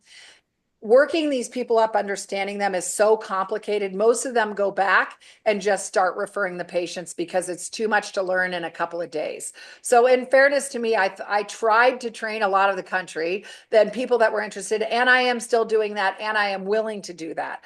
But in the meantime, what we're doing is we're taking one physician at a time, bringing them in, training them, making them experts. And if all the data pans out, the plan would be to open some other practices in areas that are underserved. Oh man, that's so fantastic. I mean, there are a lot of problems. I mean, there are a lot of barriers, but Brooke is really trying to roll over them, like finances and all kinds of other stuff. She's really doing a great job. Brooke, I love you, baby. Thanks, Steve. I love you too. And I think, there are a lot of people that really care about this space. Some people have the resources to do a great job. Some try and still do a good job intermittently. Some are maybe not doing as good job. It's really hard for patients to figure out. But I think, the more we do these talks, the more awareness we raise, the more papers and articles we publish, the more we follow evidence-based medicine to the best of our ability or our knowledge and shift and change what we're doing to match today's best medicine. I think it's the best we can do as human physicians. Yeah, it's got a ways to go, and I think it's going to be.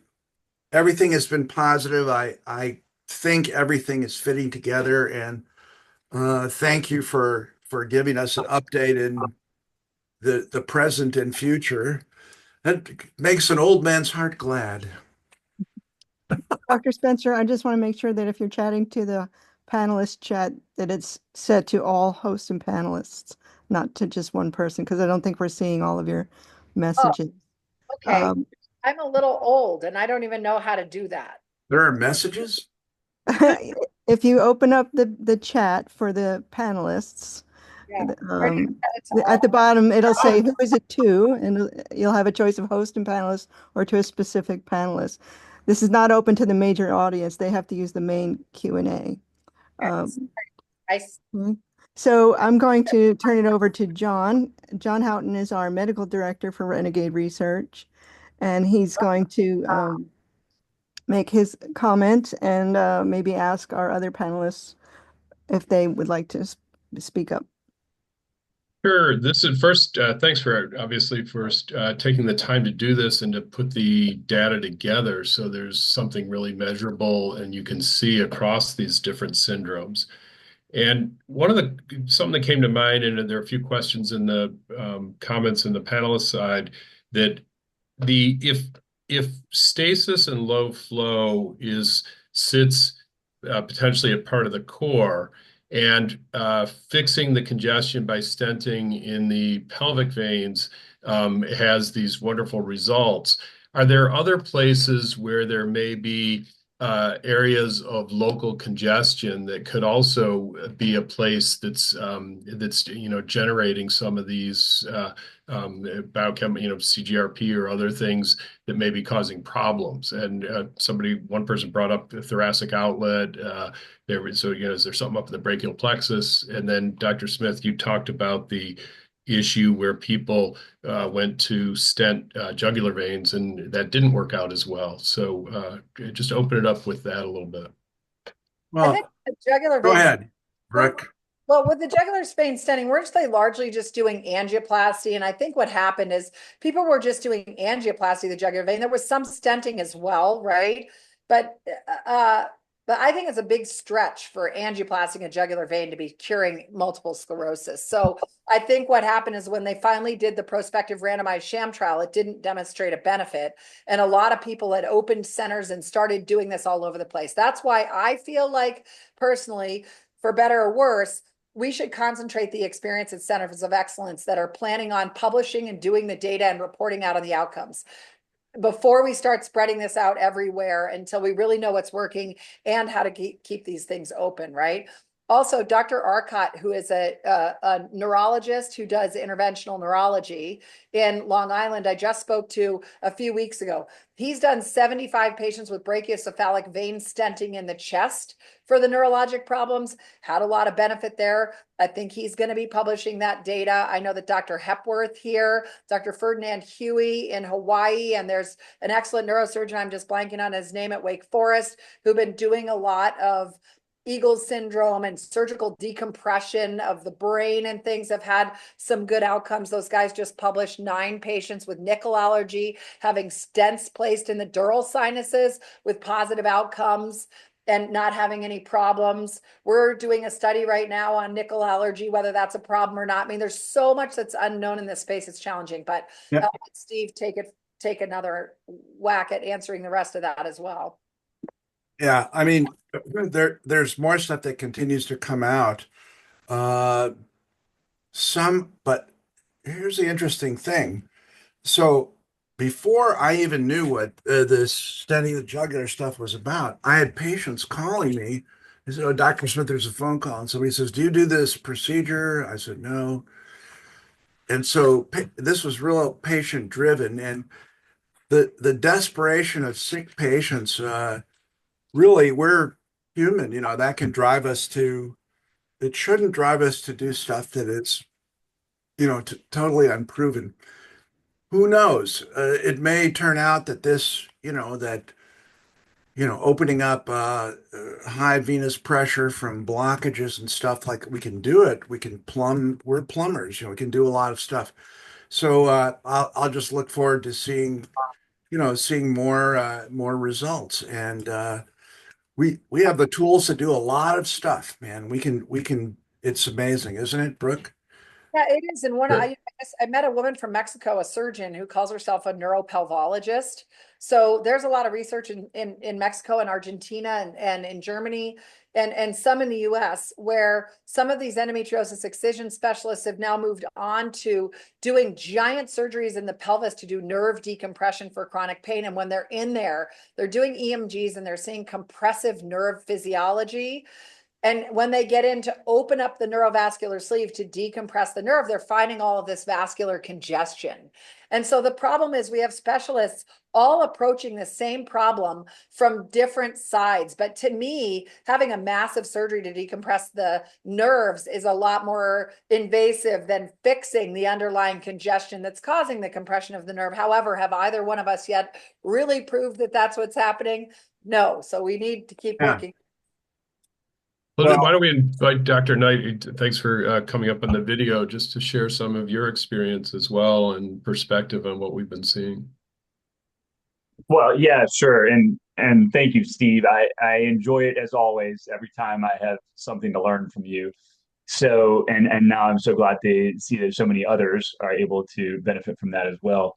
When I'm the medical director of the Mayo Clinic EDS clinic, and when I founded our center in 2019, we really had no idea what direction we would go, what things we would come upon. So I'm very grateful for people like Dr. Smith who have shed the light and spread the word on these conditions. And it is spreading, because when we talk about inherited connective tissue disorders like EDS and hypermobility disorders, there are lots of things that go with this. And I know this is what your group has been involved with too. So not only the pelvic venous issues, the POTS and the fibromyalgia, the IBS, all these other dysregulated symptoms.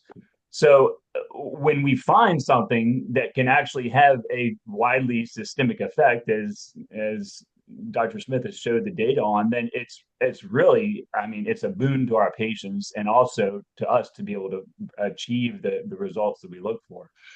I think that Dr. Spencer, maybe we have to talk offline sometime, because about the funding, this is something we're always scrounging for too.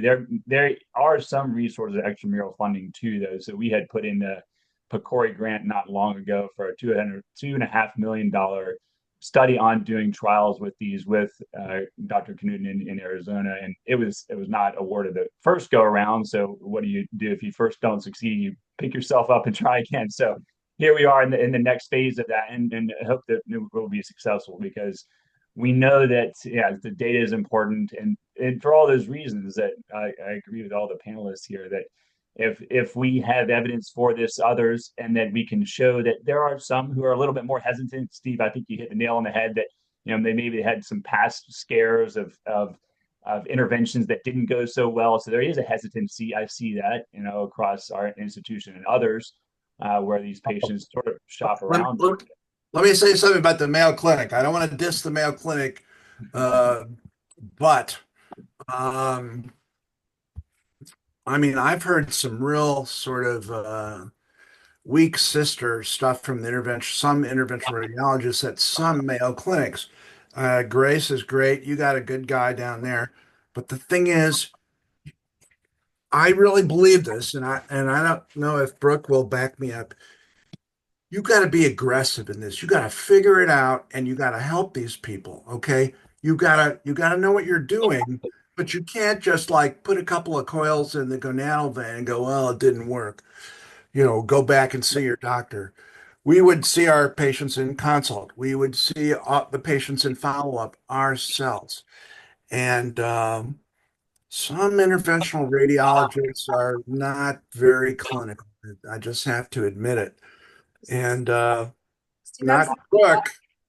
well, Brooke is clinical. Patients who've had them substented and they've had their gonadal veins embolized, but the whole time they had pelvic floor, perianal, perirectal disease. They've seen colorectal, they've seen urogyne, they've seen everyone else.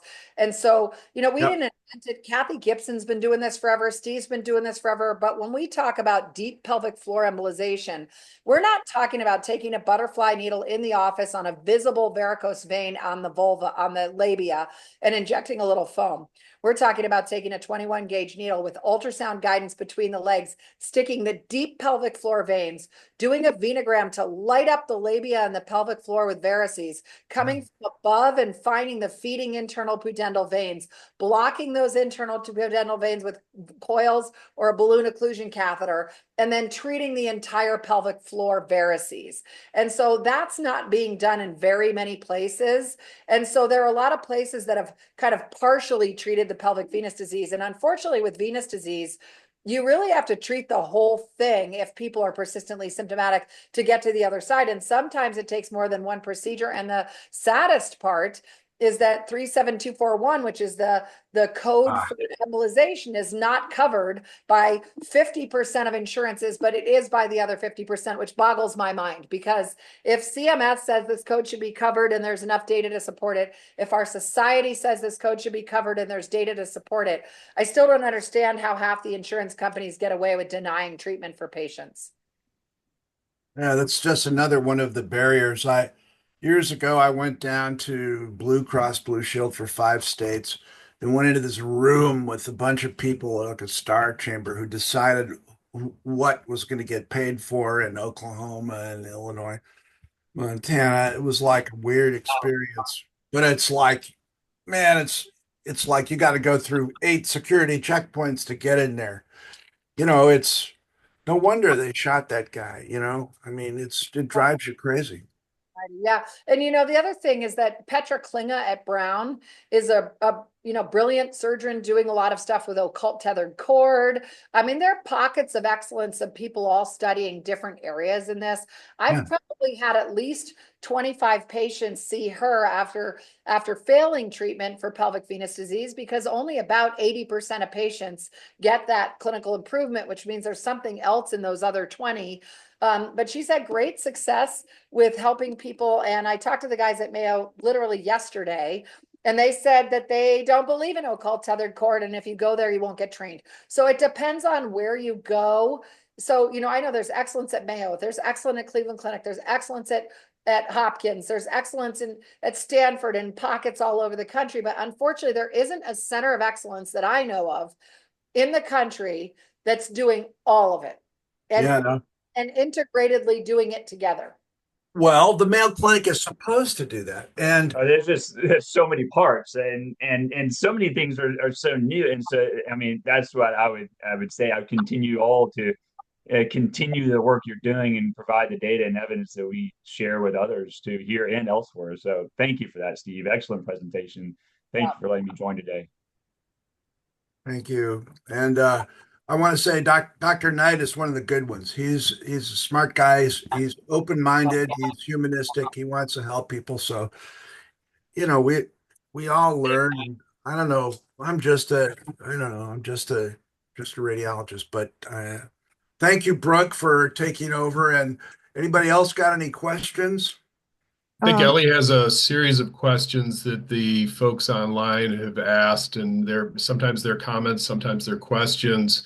Somebody brought up a great one about, for example, you go into a 7 to 10 minute visit and are allowed to talk about 3 symptoms. How do you get it all put together, which could be a whole discussion on itself. But maybe Elly can go through some kind of lightning round responses from the panel. Okay. We don't probably have the time to bring everybody up. Maybe we can for certain ones. Dr. Lohman, a family practice doctor, thank you for nailing it. She asks, do you check for strongyloids? Am I saying that right? Yes, or strongyloides, depending on which continent you're on. No. Parasite. There's some infectious disease docs that are looking at Lyme's disease, Bartonella, Babsiella, long COVID, and I think sometimes they look for strongyloides, but we haven't personally been looking for that. So if it's something we should look for, tell us about that. Okay. Let's see.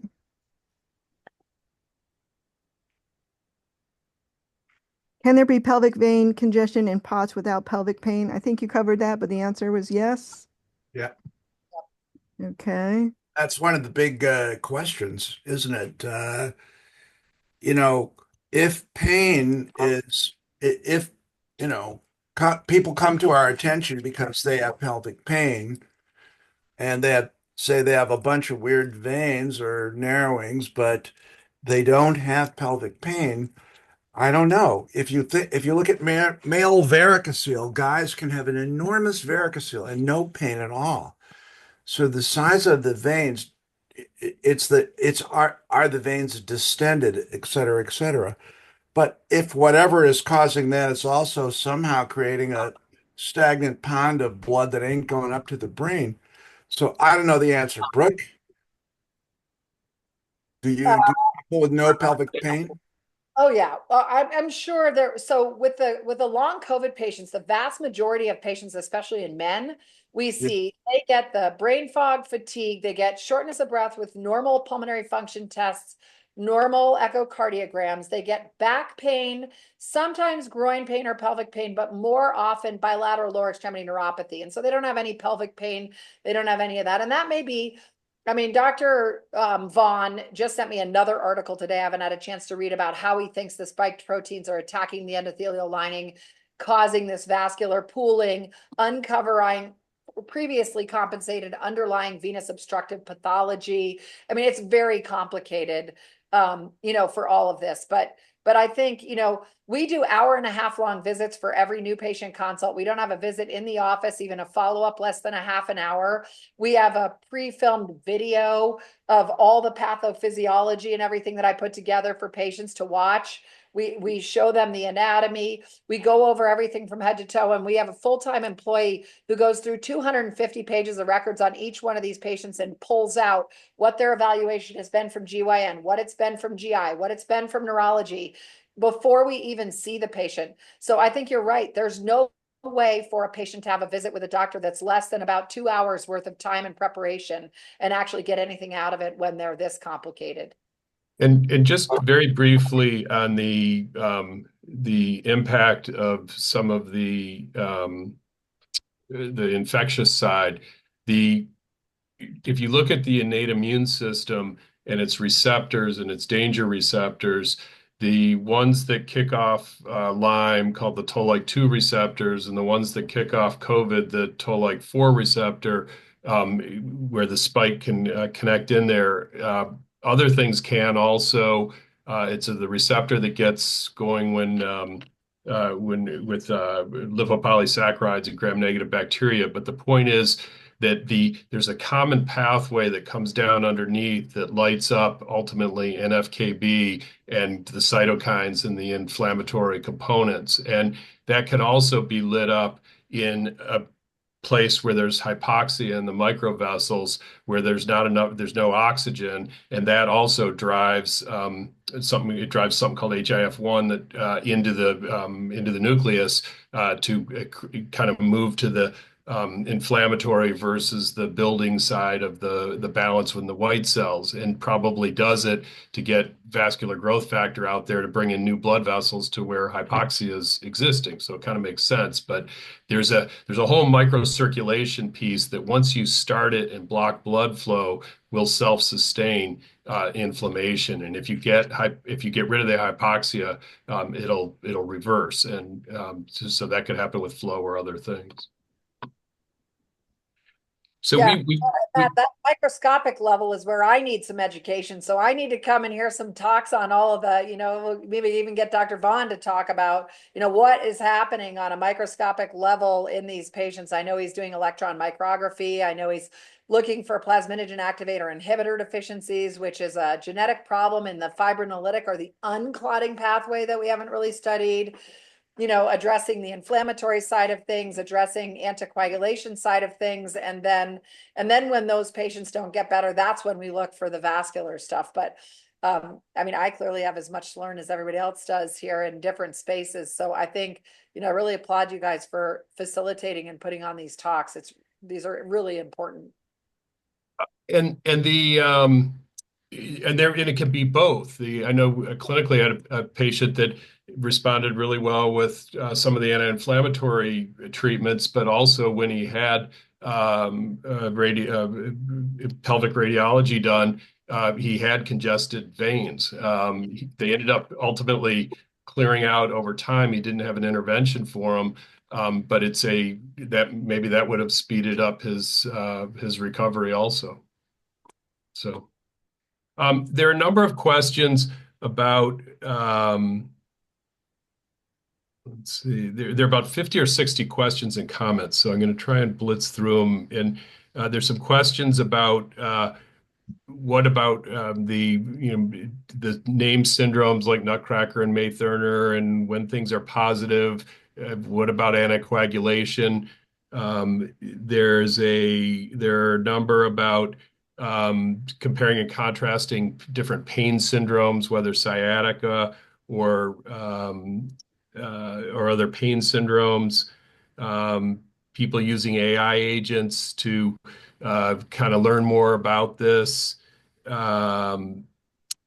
There's a lot of interest in the procedure itself and kind of what really happens with it. I don't know, Dr. Spencer, if your educational material, if any of it includes a snippet of discussion of the video and whether that's openly available or not, or if there might be a resource around that. I think there are a lot of questions about trying to demystify what happens in this with the vascular procedure.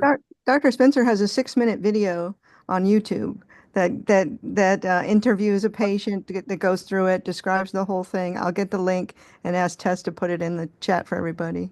That would be a lot of questions along there. Yeah, I have, yes. And, the videos I show the patients, I haven't put on our website yet. I will, but Dr. Suresh Vedantham and Aki Sista are two friend mentors of mine in interventional radiology. I have massive respect for, who have run NIH-funded prospective randomized trials, and I consider them both to be very pure scientists, as well as Rusty Hoffman at Stanford. And what they've challenged me on is, they don't feel like we should be they don't feel like we should be promoting all of this widely until we have good data. And what we need are either objective studies showing what the pathophysiology is behind this, according to them, or the prospective randomized sham trials. So I'm trying to do some sort of a balance here of raising awareness and doing appropriate things. But like Steve said, not having everybody that doesn't understand it from top to bottom take the bull by the horns and run with it. Yeah, and I agree. So with all of this, I've been trying to get people interested in it. And the first talk I gave about this, the very first talk anybody gave about this that I know of, Brooke was there, and man, some people were just staring at me like I had three heads, but Brooke just got it, and everything went forward. And you need somebody like that. But I think that we need to, as I said, a lot of us, Brooke has got a big practice now, and a lot of us are at little outposts. And so we can do 10 little studies that are positive, but that's not what we need. But we need money. And if you say 2.5 million, that's a bargain. 2.5 million means you got some big industry chip in. Is that right, Brooke? No, I mean, I can do it for 2.5 million. I mean, I don't know. I mean, I don't have the money. I'm just saying, one of the stent companies offered to give us $50,000 to $100,000 a year for 3 years. Well, that's 20% of it, But the reality is, if we're going to do the imaging, like if we're going to do a stent trial, and the imaging is going to be reviewed by a third party to make sure everything's legitimate, and the statistics are going to be done by a company that comes in and does that and watches the trial, and then we have multiple centers across the country. And then the problem is, with a sham trial, we can't bill insurance for anything, because the patients will then know they got the study. So when you That's why it's so expensive. 2.5 million. That's Steve, why you it's might so be expensive. referring to the 2.5 million was what I was referring to, the PCORI, the Patient-Centered Outcomes Research Institute grant, that they had a pelvic pain RFA that Grace and I were the PIs on. So that's where that came up. But yeah, I'm happy to chat more too, Brooke. And there were some comments about whether ARPA-H potentially could be doing this, because there's certainly a lot of interest with the new administration in chronic disease and longevity, and that ends up wrapping around inflammation, and venous blood flows would be at the core of that also. Look, here's what I'm afraid of. I got to say this. We don't have the money to do the trial. Now, I've been trying to get people interested by all the positive results I get, trying to see if my enthusiasm is contagious. But now we're at the point where, if we're too enthusiastic and embrace something with no controlled studies, now I want to. It's not that I want to pour cold water on it. It's just I want to say, wait, the next step is get money for this study. Now, yes, we can go ahead and keep doing small trials and stuff, but we're going to, because what'll happen is people in other specialties will say, oh, they're doing this stuff, they're cowboys and blah blah blah. So we need somebody, we need Mrs. Bezos or somebody like that, just to cough up some money for women. Well, This we have is really feminist. So, thankfully, Steve, through my relationship with Jordan Vaughn, who's also very good friends with Redfield and Kennedy, and they're all working together to look at some of this, we have some wealthy people we've treated. I don't know. I've had lots of people express a wish to donate, which is why I started the nonprofit. It was supposed to be released last week, but our website had a bug in it. So it literally will be out. So from my standpoint, we're trying to raise money. Maybe we I know you are. I'm not taking you to task. I know you know what needs to be done. Yeah, but I think we can do it. I mean, I don't think it's undoable. We have an experience of 1,500 patients. It's a single center, but it's treated by 7 different physicians. So we're going to be cranking out all the retrospective data on large numbers of patients over the next year. So I agree. We don't need, we need multi-center data. We definitely do, but we're at least going to be cranking out all of the patient-reported outcomes on large numbers of patients or moderately large for our generalized literature to set the stage for the foundation that needs to be there for people to feel comfortable donating larger sums. So hopefully, so you keep working and I'll keep working to raise money, and we'll work with Dr. Knight and Dr. Otten and you know, with Elly and her corporation and Renegade Research, and you know, hopefully if we all come together, we can get the money and do some of these prospective sham trials. I hope you guys all talk to each other. I got to get my metal detector and go out on the beach and see if I can find anything valuable. And Dr. Spencer, you said you had to leave about now. Dr. Smith, do you want to stay and go through some of the nitty-gritty of the questions, or do you need to sign off as well? No, I mean, yeah, if you know, as long as none involve astrology. Okay, we can promise that. You're not going to tell us what What's you're your sign? Brooke, do me a favor, just offline, please send me something, update me about the COVID stuff. I'm real interested in that. Okay. We just completed our protocol this week on Wednesday, and we're submitting to the IRB. So we'll have that data ready to publish within a couple of months. But offline, I will tell you, thank you for what you're doing, Steve. Thank you for inviting me to be on the panel, and Elly and Dr. Otten and Dr. Knight. It's really exciting for me to learn from you guys and hopefully add a little bit, and let's just keep working on it together. Talk to y'all soon. Thank you. Thanks. All right. See ya. Okay, so we still have 45 audience members here and lots of questions. John, did you want to, or Michael, did you want to ask some questions, I think? Yeah, I was going to ask about so when you do the investigations, how important is hydration in order to get good imaging, and what happens if you don't have good hydration? Yeah. Hydration is important. So all of these people, dysautonomia-ish people, are dehydrated, kind of. You know, they are, and maybe they got too much blood in here or there. But so before a lot of tests, they may tell people to, you know, don't eat solid food or whatever. But you should drink a lot of fluids, a lot of, you know, you should tank up. If they're going to measure your iliac vein stenosis and then you're really dehydrated, veins are real soft and floppy, not like arteries, so they collapse. And if your reference segment is collapsed and then you have a narrowed area and compared with a now deflated area, you get a falsely negative study. It ain't narrowed. It's, you know, it's the same as the next door vein. So you gotta really tank up with fluids. It's very important. And for the procedure too, we always tank people up with a couple liters of saline. Yep. Thanks. And Good then point. another question I'm seeing is is an MRV conclusive on its own, or do you need to do an intravascular ultrasound in order to really know whether it's a pathologic compression versus a coincident? Well, so I would say that MRAV or CTAV or, you know, ultrasound could be diagnostic to see if you have abnormal veins. And if we're going to launch in there and think we're going to stent, we would do IVUS. You know, we would tank you up with fluids and do IVUS and make sure that it looks abnormal. Occasionally, you know, it may look borderline or something, and then IVUS will tell us what it really is.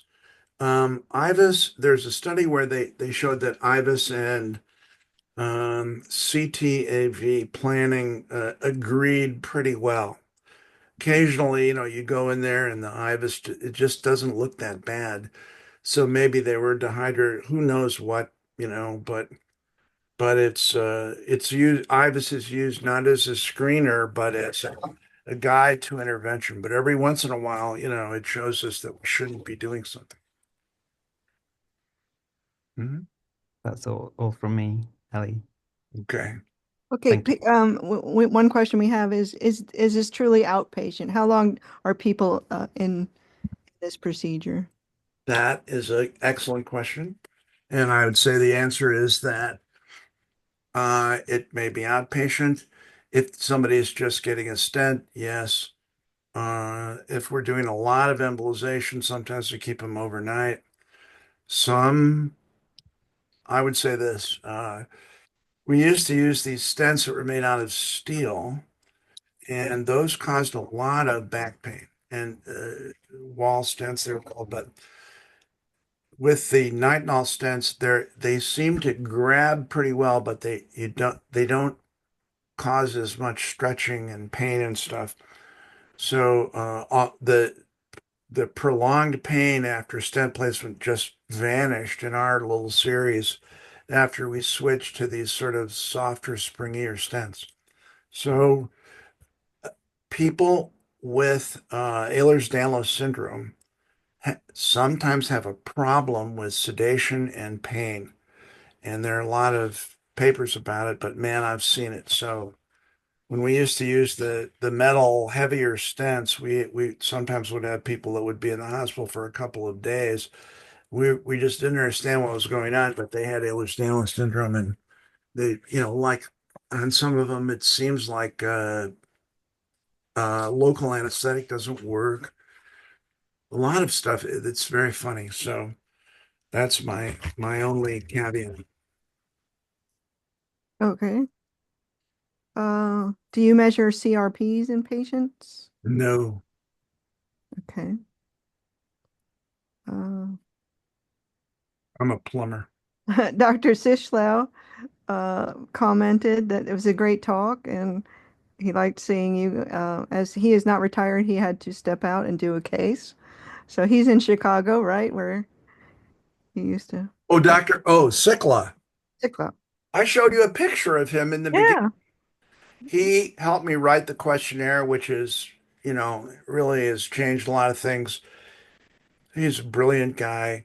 He wrote a paper on, pelvic congestion syndrome in 1994, quite a while ago. So, So he's one of the good ones that people can look up and yes, he's a great guy. He is a wonderful man, humanistic, smart, and you know, I love him. He was a great partner too. There's a Sick. good question that Mike asked that if the MRA is negative, is it possible that it's going to be a false negative? And so related to hydration or other things. But so I think people go in for these tests and they get an answer. And is that answer the definitive answer or not? Okay, that's a good question. So I don't know. Based on my experience, I would say that how do you decide to go forward with this stuff? And the answer for me was you see the patient, you evaluate the patient. What's the patient's history and exam fitting with? What's the pattern of their pain fitting with? If it all does fit with, pelvic venous pain and the imaging fits, you've got something to fix, then you at least that's enough to put them on the table and, give them a little mild sedation, put a tube in there and check. Okay, do a venogram, do IVUS or whatever. And sometimes we find something that just didn't show up anywhere else. And so, but I've had patients who they come in, they have pain, they've got, they're kind of maybe a little atypical and their imaging is negative. And then I'm sort of like, well, I don't think it's worth doing. I'll tell you that it's very in the right hands, it's very safe. Very safe.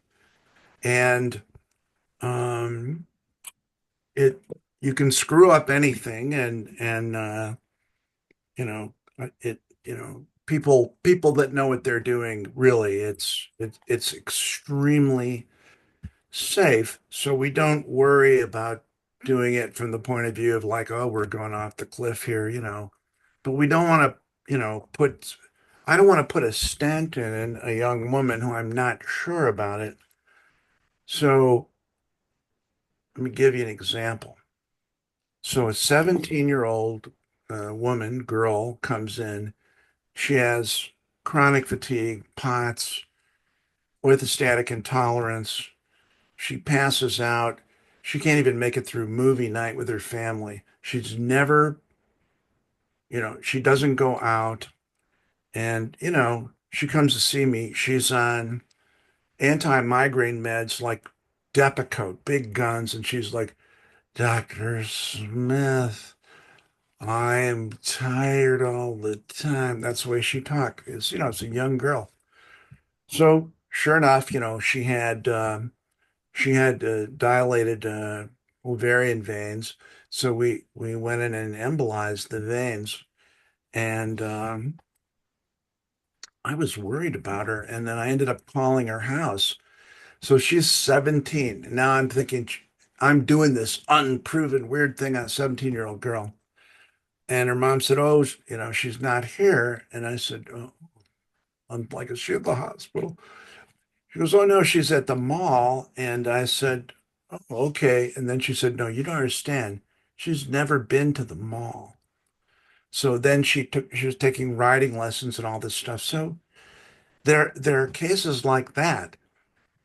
Then I had a 15-year-old girl come in who, and she and her sister and her mother were all just totally sick, and this girl would pass out at school and pee in her pants and then wouldn't go to school because the kids made fun of her. And then they sent the truant officer to her parents. Okay.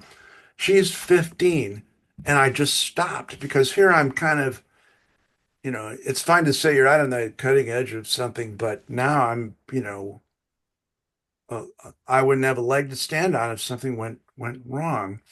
And yet her life is just blighted, completely devastated.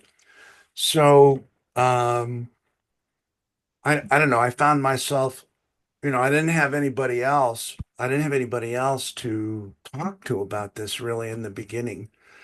But now, so then I had somebody say this to me. Okay. Somebody at a meeting, somebody from England said, well, I would never, place a, a stent in a young person other than if they were just, clotting and all this stuff. So he had this very high threshold for it.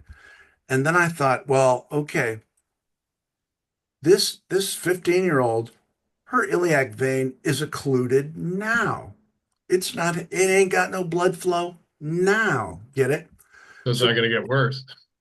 well, but but what if it blocked up 15 years later? Well, she would have 15 years of hopefully feeling better. Do you see?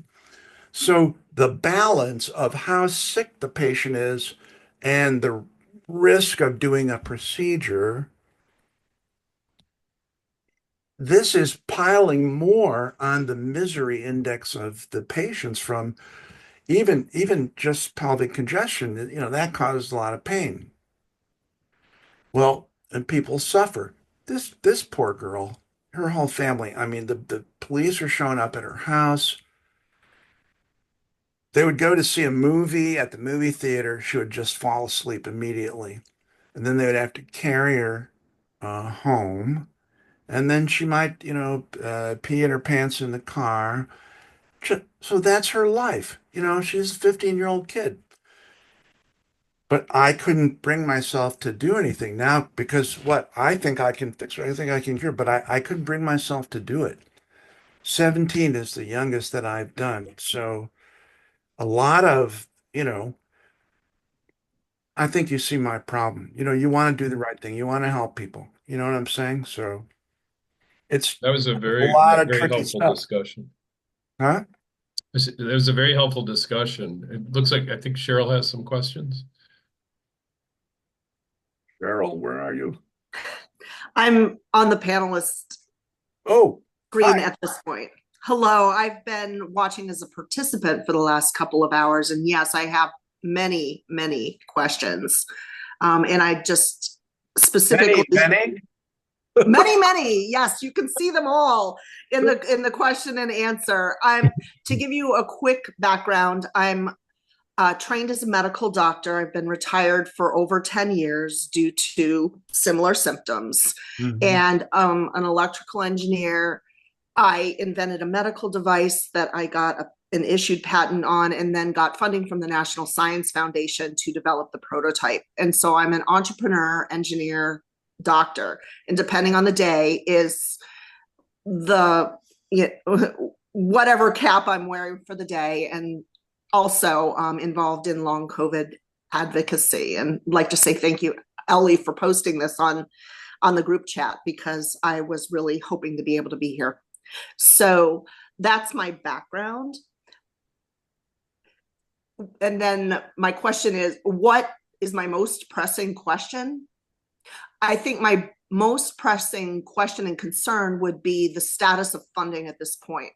We're seeing decreased levels of SBIR funding, grants from the NIH, NSF being decimated.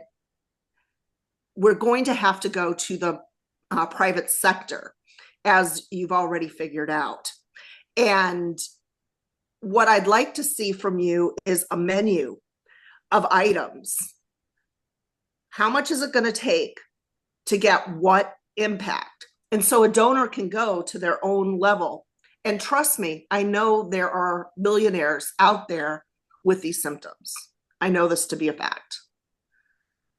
And to them, a lot of money, well into the hundreds of millions of dollars, is doable.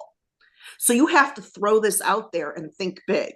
I know you're saying 2.5 million is a big number. However, ARPA-H can go or could go to 100 million. I personally asked them for 150 million for a neuroinflammatory program. It wasn't a good fit for them then.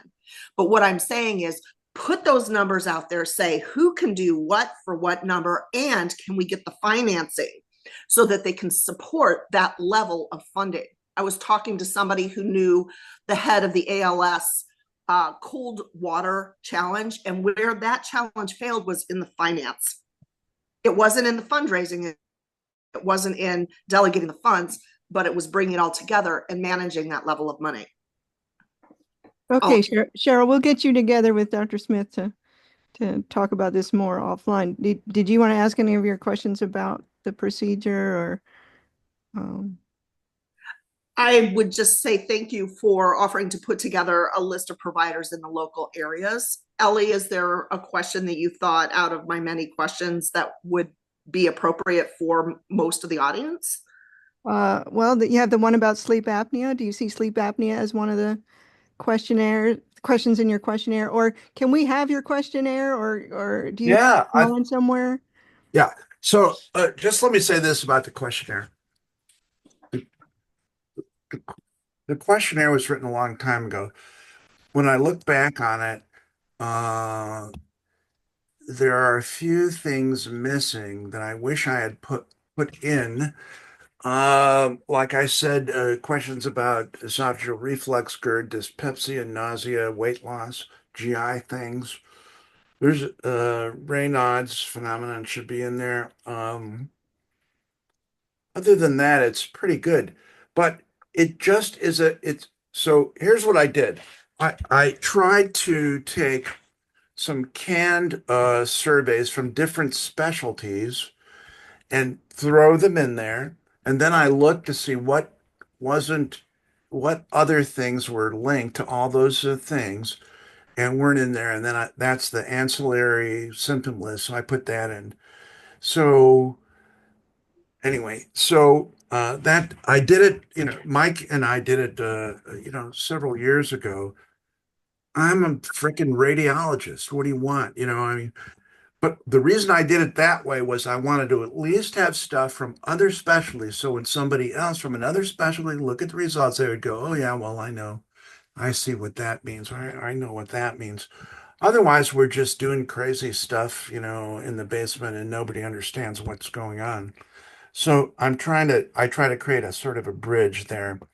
I'm sure that somebody could make a better survey. I mean, this is made by Mike and me, I don't know, 20 or 2017 or 18. I'm not quite sure when we made it, but it has been remarkably effective. So Grace Knutinen at the Mayo Clinic told me that even though this has got a bunch of questions about your period and all this stuff, that she can use the questionnaire to identify men who have painful bladder syndrome or non-bacterial prostatitis.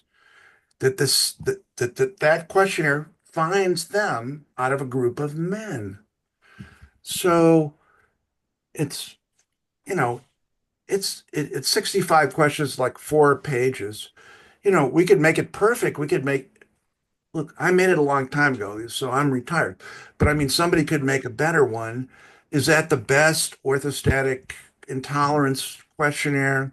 The PUF questionnaire that we use, here's what I learned. I learned by looking at these questionnaires and reading other people's literature that these people don't even understand what they're treating. Uh, Everybody tends to think their thing has got a bunch of satellite conditions that it causes or something. It's crazy. That's why I just sort of picked a bunch of stuff and I said, we're going to only do one thing. We're going to fix the veins and see what happens. That's it. Because otherwise it's chaos in the flow charts and everything. And please So, forgive me for my flow chart. so did people report better sleep, less sleep apnea, those kind of symptoms, or you don't know? Sleep apnea is not on it. Okay. It's it's it's got an orthostatic intolerance one. It's got an interstitial cystitis one, which, by the way, they define interstitial cystitis as you got bladder trouble and vagina trouble. Really? Oh, well, so everybody's definition of this stuff is bad. It Not of everything, but I mean it's bad. It's lazy thinking. It's bad. But patients have to fit themselves into the Procrustean bed of whatever diagnosis it is. And all of this needs clarification. It needs William of Ockham. Yeah, well, as a patient, it depended on which specialty you went to. If you went to a rheumatologist, you got called fibromyalgia. If you went to the internist, chronic fatigue syndrome. Went to the cardiologist, mitral valve prolapse syndrome, dysautonomia. Went to the gynecologist, maybe, So vulvodynia. So, I got the you gynecologist. could actually, if you needed a diagnosis, you knew where to go to get one. We figured out how to get Well, our labels to get things covered. Dacre Knight is an author on a paper where here's what they did. They took people who had the absolute textbook diagnosis of Ehlers-Danlos syndrome. And then they gave them all the whatever the surveys were for fibromyalgia. And I think 75% of them came up as fibromyalgia. Well, gee, for Ehlers-Danlos syndrome, you got to have musculoskeletal pain, and you do for fibromyalgia. You know what I'm saying? So what? Does fibromyalgia even exist? Um, I know I shouldn't say stuff like that. All this stuff can be a gamish. It could be that the 8-year-old is the smartest person in the discussion. The Okay. things There's are just more of is a a mush. little aside on it. I think it's Chris Palmer out of Boston on the mental health side has gone down the path to say mitochondrial energy and inflammation issues at the core of mental health, and then DSM is all on top of that, describing a lot of the same thing. You treat the mental health, you treat the oxygen and inflammation and mitochondria, you get rid of a whole bunch of stuff in a similar vein. Well, what if you ain't got no blood flow to your brain or your upper body? And by the way, that's where fibromyalgia pain is. What is that if that's chronic and you get chronically jazzed with all this fight or flight stuff, what does that do to your mitochondria? I don't know. But does everybody have bad mitochondria? What do we can't get in there and tune those up, can we? Yes. Fantastic. I can't. But what I'm saying is I'm just involved in this in the part of stuff. Like I'm the plumber. Like, well, here's your problem, lady. I mean, that's about as far as I go. It's just all this other stuff seems to be related, and other people have done work that seems to show that it should be or it could be related. That's all I know. I mean, this has got a long ways to go, and I don't want to, have people crawling toward the interventional radiology department like Lourdes, until we are sure what we're doing. But I think, Brooke, who I've known for years and is like I say, she's amazing. She's dynamo. I've But got she, another comment from right. an MD in the audience. I'm an MD who also has POTS and EDS, and I've noticed that intentionally contracting my pelvic floor temporarily decreases the brain fog of POTS. I'm curious if manual compression or pelvic floor contraction actually decreases the pelvic venous congestion. Yeah.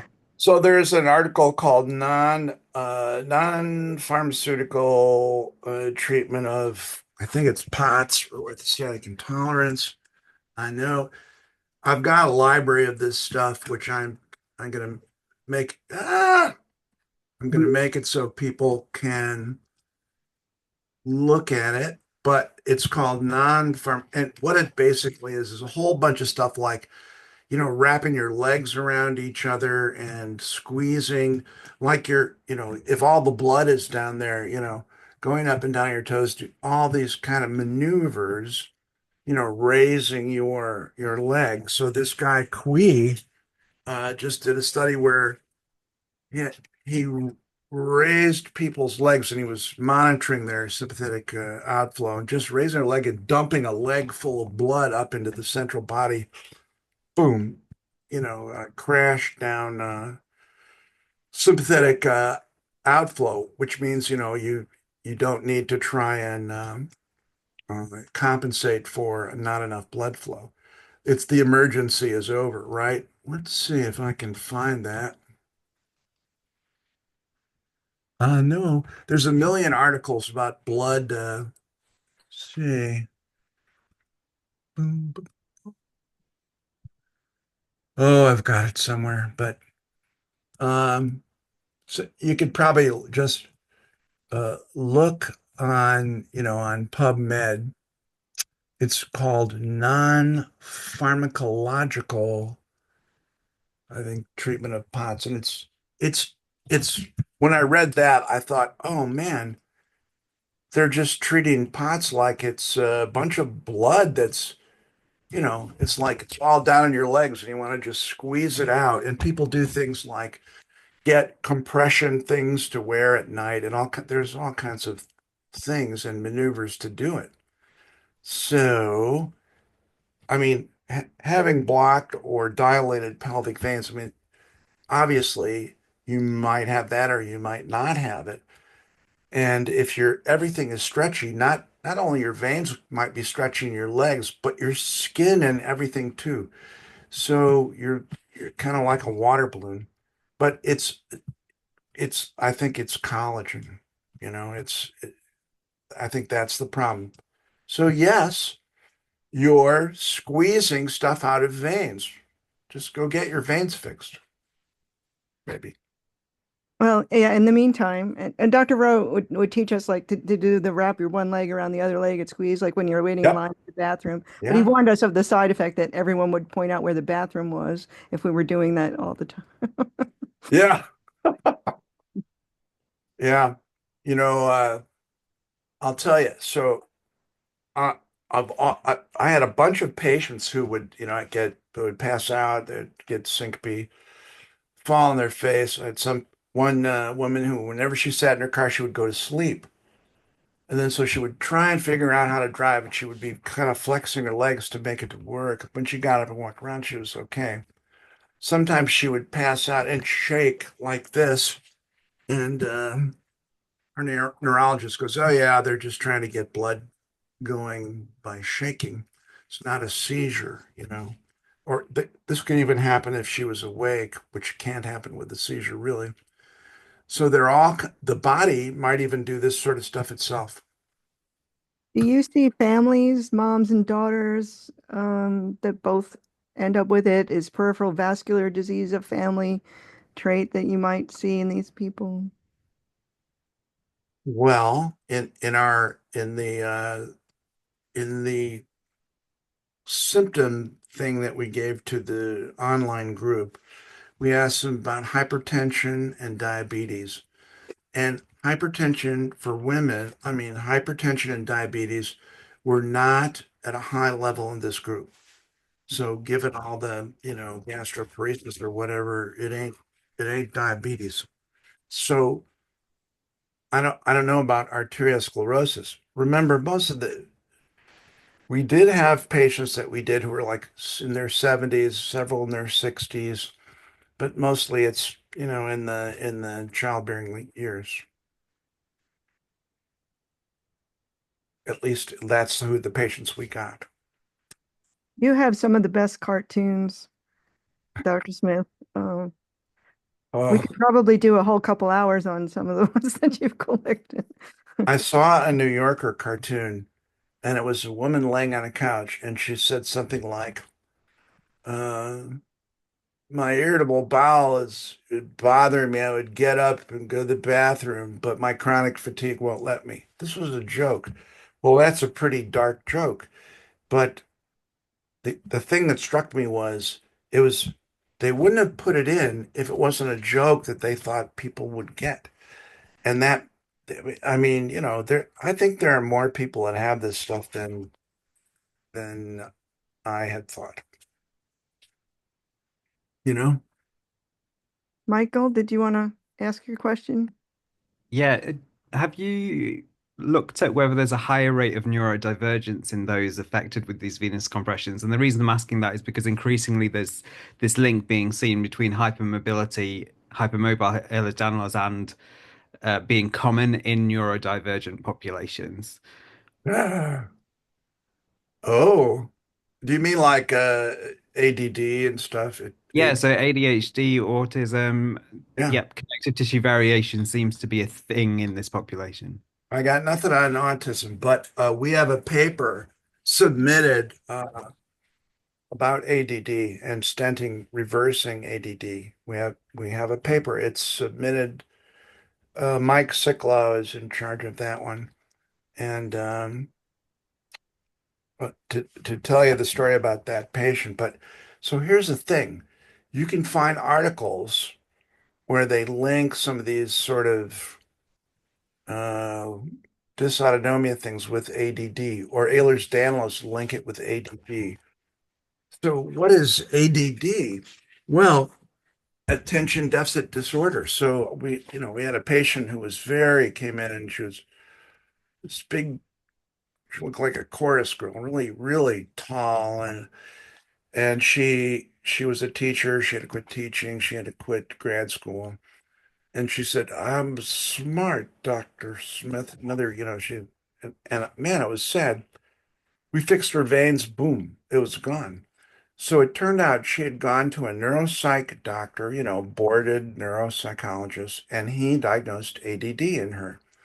She couldn't pay attention, her memory was terrible. And so after we fixed it, we waited a year and we sent her back to the guy, and his report said normal. It's the same guy.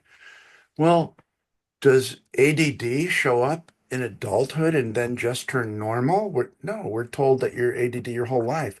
I'm ADD as hell. So I've been that way. I was that way as a kid. And so it's brain fog, get it? it's brain fog from bad blood flow or whatever. But it's called ADD. Her IQ improved a little bit, like 5 points, but her memory went from like 40th percentile to 95th percentile. And she went back to grad school and stuff like that. So, yes, but it's because of a conflation or a confusion of diagnoses. Do you see? Now, autism, I got nothing for you. I don't know anything about it. That's really fascinating. Thank you. Yeah, thank you for that. Well, we have Yeah, another. if anybody knows where we can send this paper, where somebody would publish it, we'll send it in. It's too weird. Oh, Sam, maybe you have a comment on that? Oh, he might not be able to come on camera. Um, there you are. You're muted. Hello, Sam. Yes, definitely. Thank you for your talk today. Um, I guess the biggest question I had remaining was just sort of echoing what a bunch of people put into the Q&A um, around just the practicality of how to actually approach a clinician who's not familiar with this stuff, or how to find the few that are familiar with it. And I understand that Elly has been promoting the Google Doc that we're still putting together. But just curious if you have any brief or summary thoughts on that. Look, I've been sort of struggling with this, politically and kind of socially and in my practice and everything, and it's been a bit of an uphill battle, but uh we, we need money. When I say we, I don't mean me. I'm retired and I don't want to manage stuff. I'm just like, I'm 75 years old. I'm just trying to turn this over to some good people and I feel good about it. Um, so Can I help we you need to out? do the research, is my answer, Sam. We need to do the research to convince people. We can't, we shouldn't. So I don't want to be the ivermectin of doctors. I don't want to just be some unproven bullshit artist. I, I've gone as far as I can go. I tried to do whatever research I could with the patients I had. And but to do this study, a sham trial is a huge deal. It's very expensive. I don't know about 2.5 million. That would be if industry would like give you the stents or give you the coils or give you stuff. So they did something. So we need that. That's the answer. Rather than, why can't I just convince somebody to understand this? Anybody who would want to say, well, this just sounds crazy to me. Yeah. I mean, look at all the stuff I was talking about. It sounds crazy in a way. It sounds crazy to some people. Really? You're going to fix pelvic veins and your headaches will just vanish and permanently? Really? It Well, doesn't make sense. It doesn't make sense the way we're taught. And so, I'm from off the reservation somewhere. And so I get it. And well, we are the pioneers of our population, right? We want to be out there before other people have tried stuff. And so let me share with people that I did call Dr. Spencer's clinic at Dr. Rowe's suggestion, because you can start with telehealth and you can start yeah, with that's a good one. getting the scan. They'll order the scan and then they'll look at the scan and you don't have to make the trip. If the scan shows you that this might be of a good thing for you, then we can work on, they'll help you with figuring out the logistics of travel or finding somebody in your area that might be, uh, I've been retired for 5 years, so my list of people, but I've been working on people, and so like I think I've got a guy in Los Angeles. who's Uh, that? Drop huh? names. Go ahead, drop names. John Moriarty. He's at UCLA. John Moriarty. He's an Irishman. He's friends with Jerry O'Sullivan, who I published a paper with. David Hovsepian is at Stanford, and he's been working with Dr. Andy Maxwell. And Dr. Chen is in Dallas, right? Dr. Danny Chan is in Dallas, and he's done a zillion of these. He may have done more than anyone, although then Mike Sikla, my partner, and his people that are at my former group. There's a guy at the Mayo Clinic Jacksonville named Zlatko Devchik, and he works with Dr. Knight. Steven Citron is in Atlanta. He's an interventional radiologist. Zach Burku also there. You And mentioned Maryland, but you didn't they say. work with Cutchins, I think. Who? Did you have a name earlier from Maryland? Well, you got to ask Peter Rowe. I mean, Right. he's So there. Dr. Van Brooks is in DC. Tony Van Brooks is at George Washington in DC. But I understand he doesn't look so much for May Thurner, only the ovarian veins. So that's Yeah, even in a small population of doctors, there may not be a one-stop okay. shop. New York City, there's Ronald Winokur, Winokur, and Neil Kilnani, and they're at Cornell Interventional Radiology, and they both are very capable and understand everything. Here, I'm just reading a litany of. That's okay. We have the list. I have another question from the list. Can you share your approach with the CCI patient cohort? Many report symptoms of blocked blood flow in the thorax, below the shoulder blades, and at the base of the skull occipital. No, Nothing. I never did that stuff because I didn't think the science was good enough to do, and then people started dying. However, I'll say that if you have high venous pressure, your brain is, in your veins. And this can happen, like people get sagittal sinus thrombosis, all kinds of clots and blockages up there. And then, I have put stents up there in those cases. But as far as the other stuff, if somebody's doing better science, that's great. I've been retired for 5 years, but I have nothing to say about it. I don't have any good information. But she's right that people are starting to put out stuff about this. So here's the thing. What ties everything together? Um, I think it's collagen. It's the hypermobile people that got stretchy collagen. So, there are all these volleyball player girls that get Paget Schroeder where they clot up their because they're building up their muscles and the muscles pinch the vein and the vein will maybe scar down.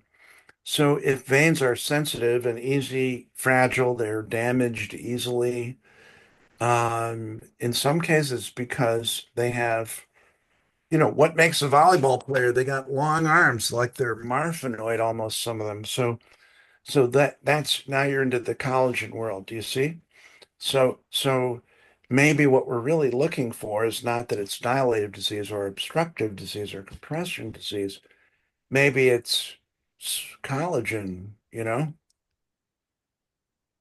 Maybe your collagen too stretchy, like Gumby or something, So Well, and we tend to see that seems to get worse with each infection somebody has, or multiple infections, or certain infections, that how they were getting by before.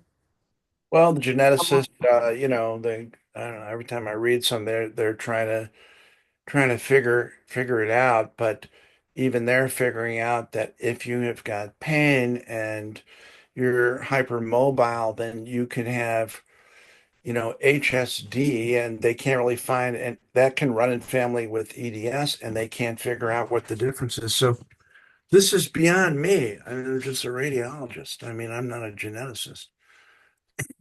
I mean, it's like just, it's like a pinball machine, and patients are the pinballs. So, anything that we've been able to do that can give people ideas to do more research, that's great. I maintain, even though we do this on men, I maintain that if if you have anxiety attacks and I can fix your veins and they go away, guess what? You aren't some nutty woman. You know what I'm saying? This is feminist in a weird way. If a lot of this stuff could be chalked up to, having the vapors or frailty of women. Do you see what I'm saying? Not taking women seriously. So remember how we all were taught that, oh, it's your brain controls everything, it's your mood, it controls how sick you are. It's the other way around, I'm saying. It's your body that's making your brain sick. Okay? That's what I think. Well, not for everything, but for this. So now we're into a whole different thing. You're not crazy. Oh, you're not crazy. Get it? So, No, and in our informal chat, you made so many comments about being compassionate about the medical trauma and dismissal that we've been through, and I really appreciate that, and I appreciate that you're sensitive too to now we're going to ask people who've been through the mill to go through a procedure that's a little bit out there, and we're going to have to let people know that it's safe and the reward to risk is quite a good percentage. well, I've been battling gynecologists, when they want to remove uteruses, and I can fix the uterine fibroids and stuff like this. Don't get me started on gynecologists. I'll be sued or something. But um, Can people have their fibroids embolized at the same time as this other procedure, or do you have to have two procedures? well, both are non-surgical procedures, and I have done patients who had both, and the interesting thing is, a lot of women with fibroids have pelvic pain, and I've had patients where we did the fibroids and we saw all these veins, and they still had that sort of a picture, and we went back and did it. You can't do it all at once, I don't think. I mean, maybe you could in some cases, but no, it's not 2 for 1 or something. So if somebody Yeah, needed we to can fix go to fibroids. yeah, I think I did the first fibroid in Illinois in 1998. First fibroid embolization in Illinois on a human. on a human and then on a gorilla. Because people who plan to fly out to see Dr. Spencer, because she has some people that do the fibroid embolization too, they would have to plan extra time then or two trips. Yeah, let's not be in that much of a hurry, let's, what I'm You met saying? me. Come on, you've met me. I'm always in the hurry. Well, yeah. So anyway, well, I think I hope everybody enjoyed the talk. I'm going to try and I have a library of PDFs where I've, got on different topic, like a gallery of different subjects on all this stuff, the stuff that I've been reading over the last few years. And I'm gonna tune that up with all the as freshest stuff I can get. And my mother was a librarian, so maybe I'm a librarian. But I'll get it through to you guys so people can go there and read about stuff, and you'll be able to learn a lot, doctors or I suppose whomever. Um, it's Once we get the link and the approval from you to share that, we'll probably put it out on our newsletter. So if people want to sign up for the newsletter, make sure you go to cool. renegade-research.org and sign up. Absolutely. Yeah, and even better, higher impact use of those PDFs would be to put it onto a website that's searchable by AI training agents. I don't know And how to do that. what? I don't know how to do that. It's just in a Google Drive address or something. Right. Well, That's not searchable, but it's also if you put it on an open website, then you're participating in having to get permission from the publications that own those PDFs. And Right. And so I hope I'm not treading on dangerous ground. But even my own, I mean, even my own articles that I wrote, I would say, can I have a copy of the article? And, you know, like, I don't know, do you subscribe? Like, anyway, so. Yeah, we may want to consult with the Library of Congress because the answer, I took PDFs from the Recover Initiative, the roadmap, not the Recover, but the roadmap, Vicki Whittemore's, put it together, wrote half the book with ChatGPT in a day, and asked Vicki if we could publish this book. And she said no because of copyrights. However, I ran into somebody from the National Library of Medicine who says, oh, no. If that is research that is sponsored by NIH dollars or the public good, then you can use it. I think it would be well worth our time to consult with an expert librarian or legal consult about what we can and cannot put up, because the training models right now are training on pace, and that is not acceptable. in case you don't know what PACE is, Dr. Smith, it's a terrible trial that showed that all we need is cognitive behavioral therapy and graded exercise. And they're still referring to that today. Cognitive behavioral therapy, just don't think about it. Think about your schedule for the week, there's a lot of, I mean, anyway, I could go on forever, but I'm tired. I've got to stop. Yes, it's been 3 hours and we really need to wrap up. And thank you so much. And hopefully we will continue on these topics in our own chats and emails firing back and forth. And we so appreciate you. Thank you so much. All love to everybody and good luck to everyone. All right. Thank you.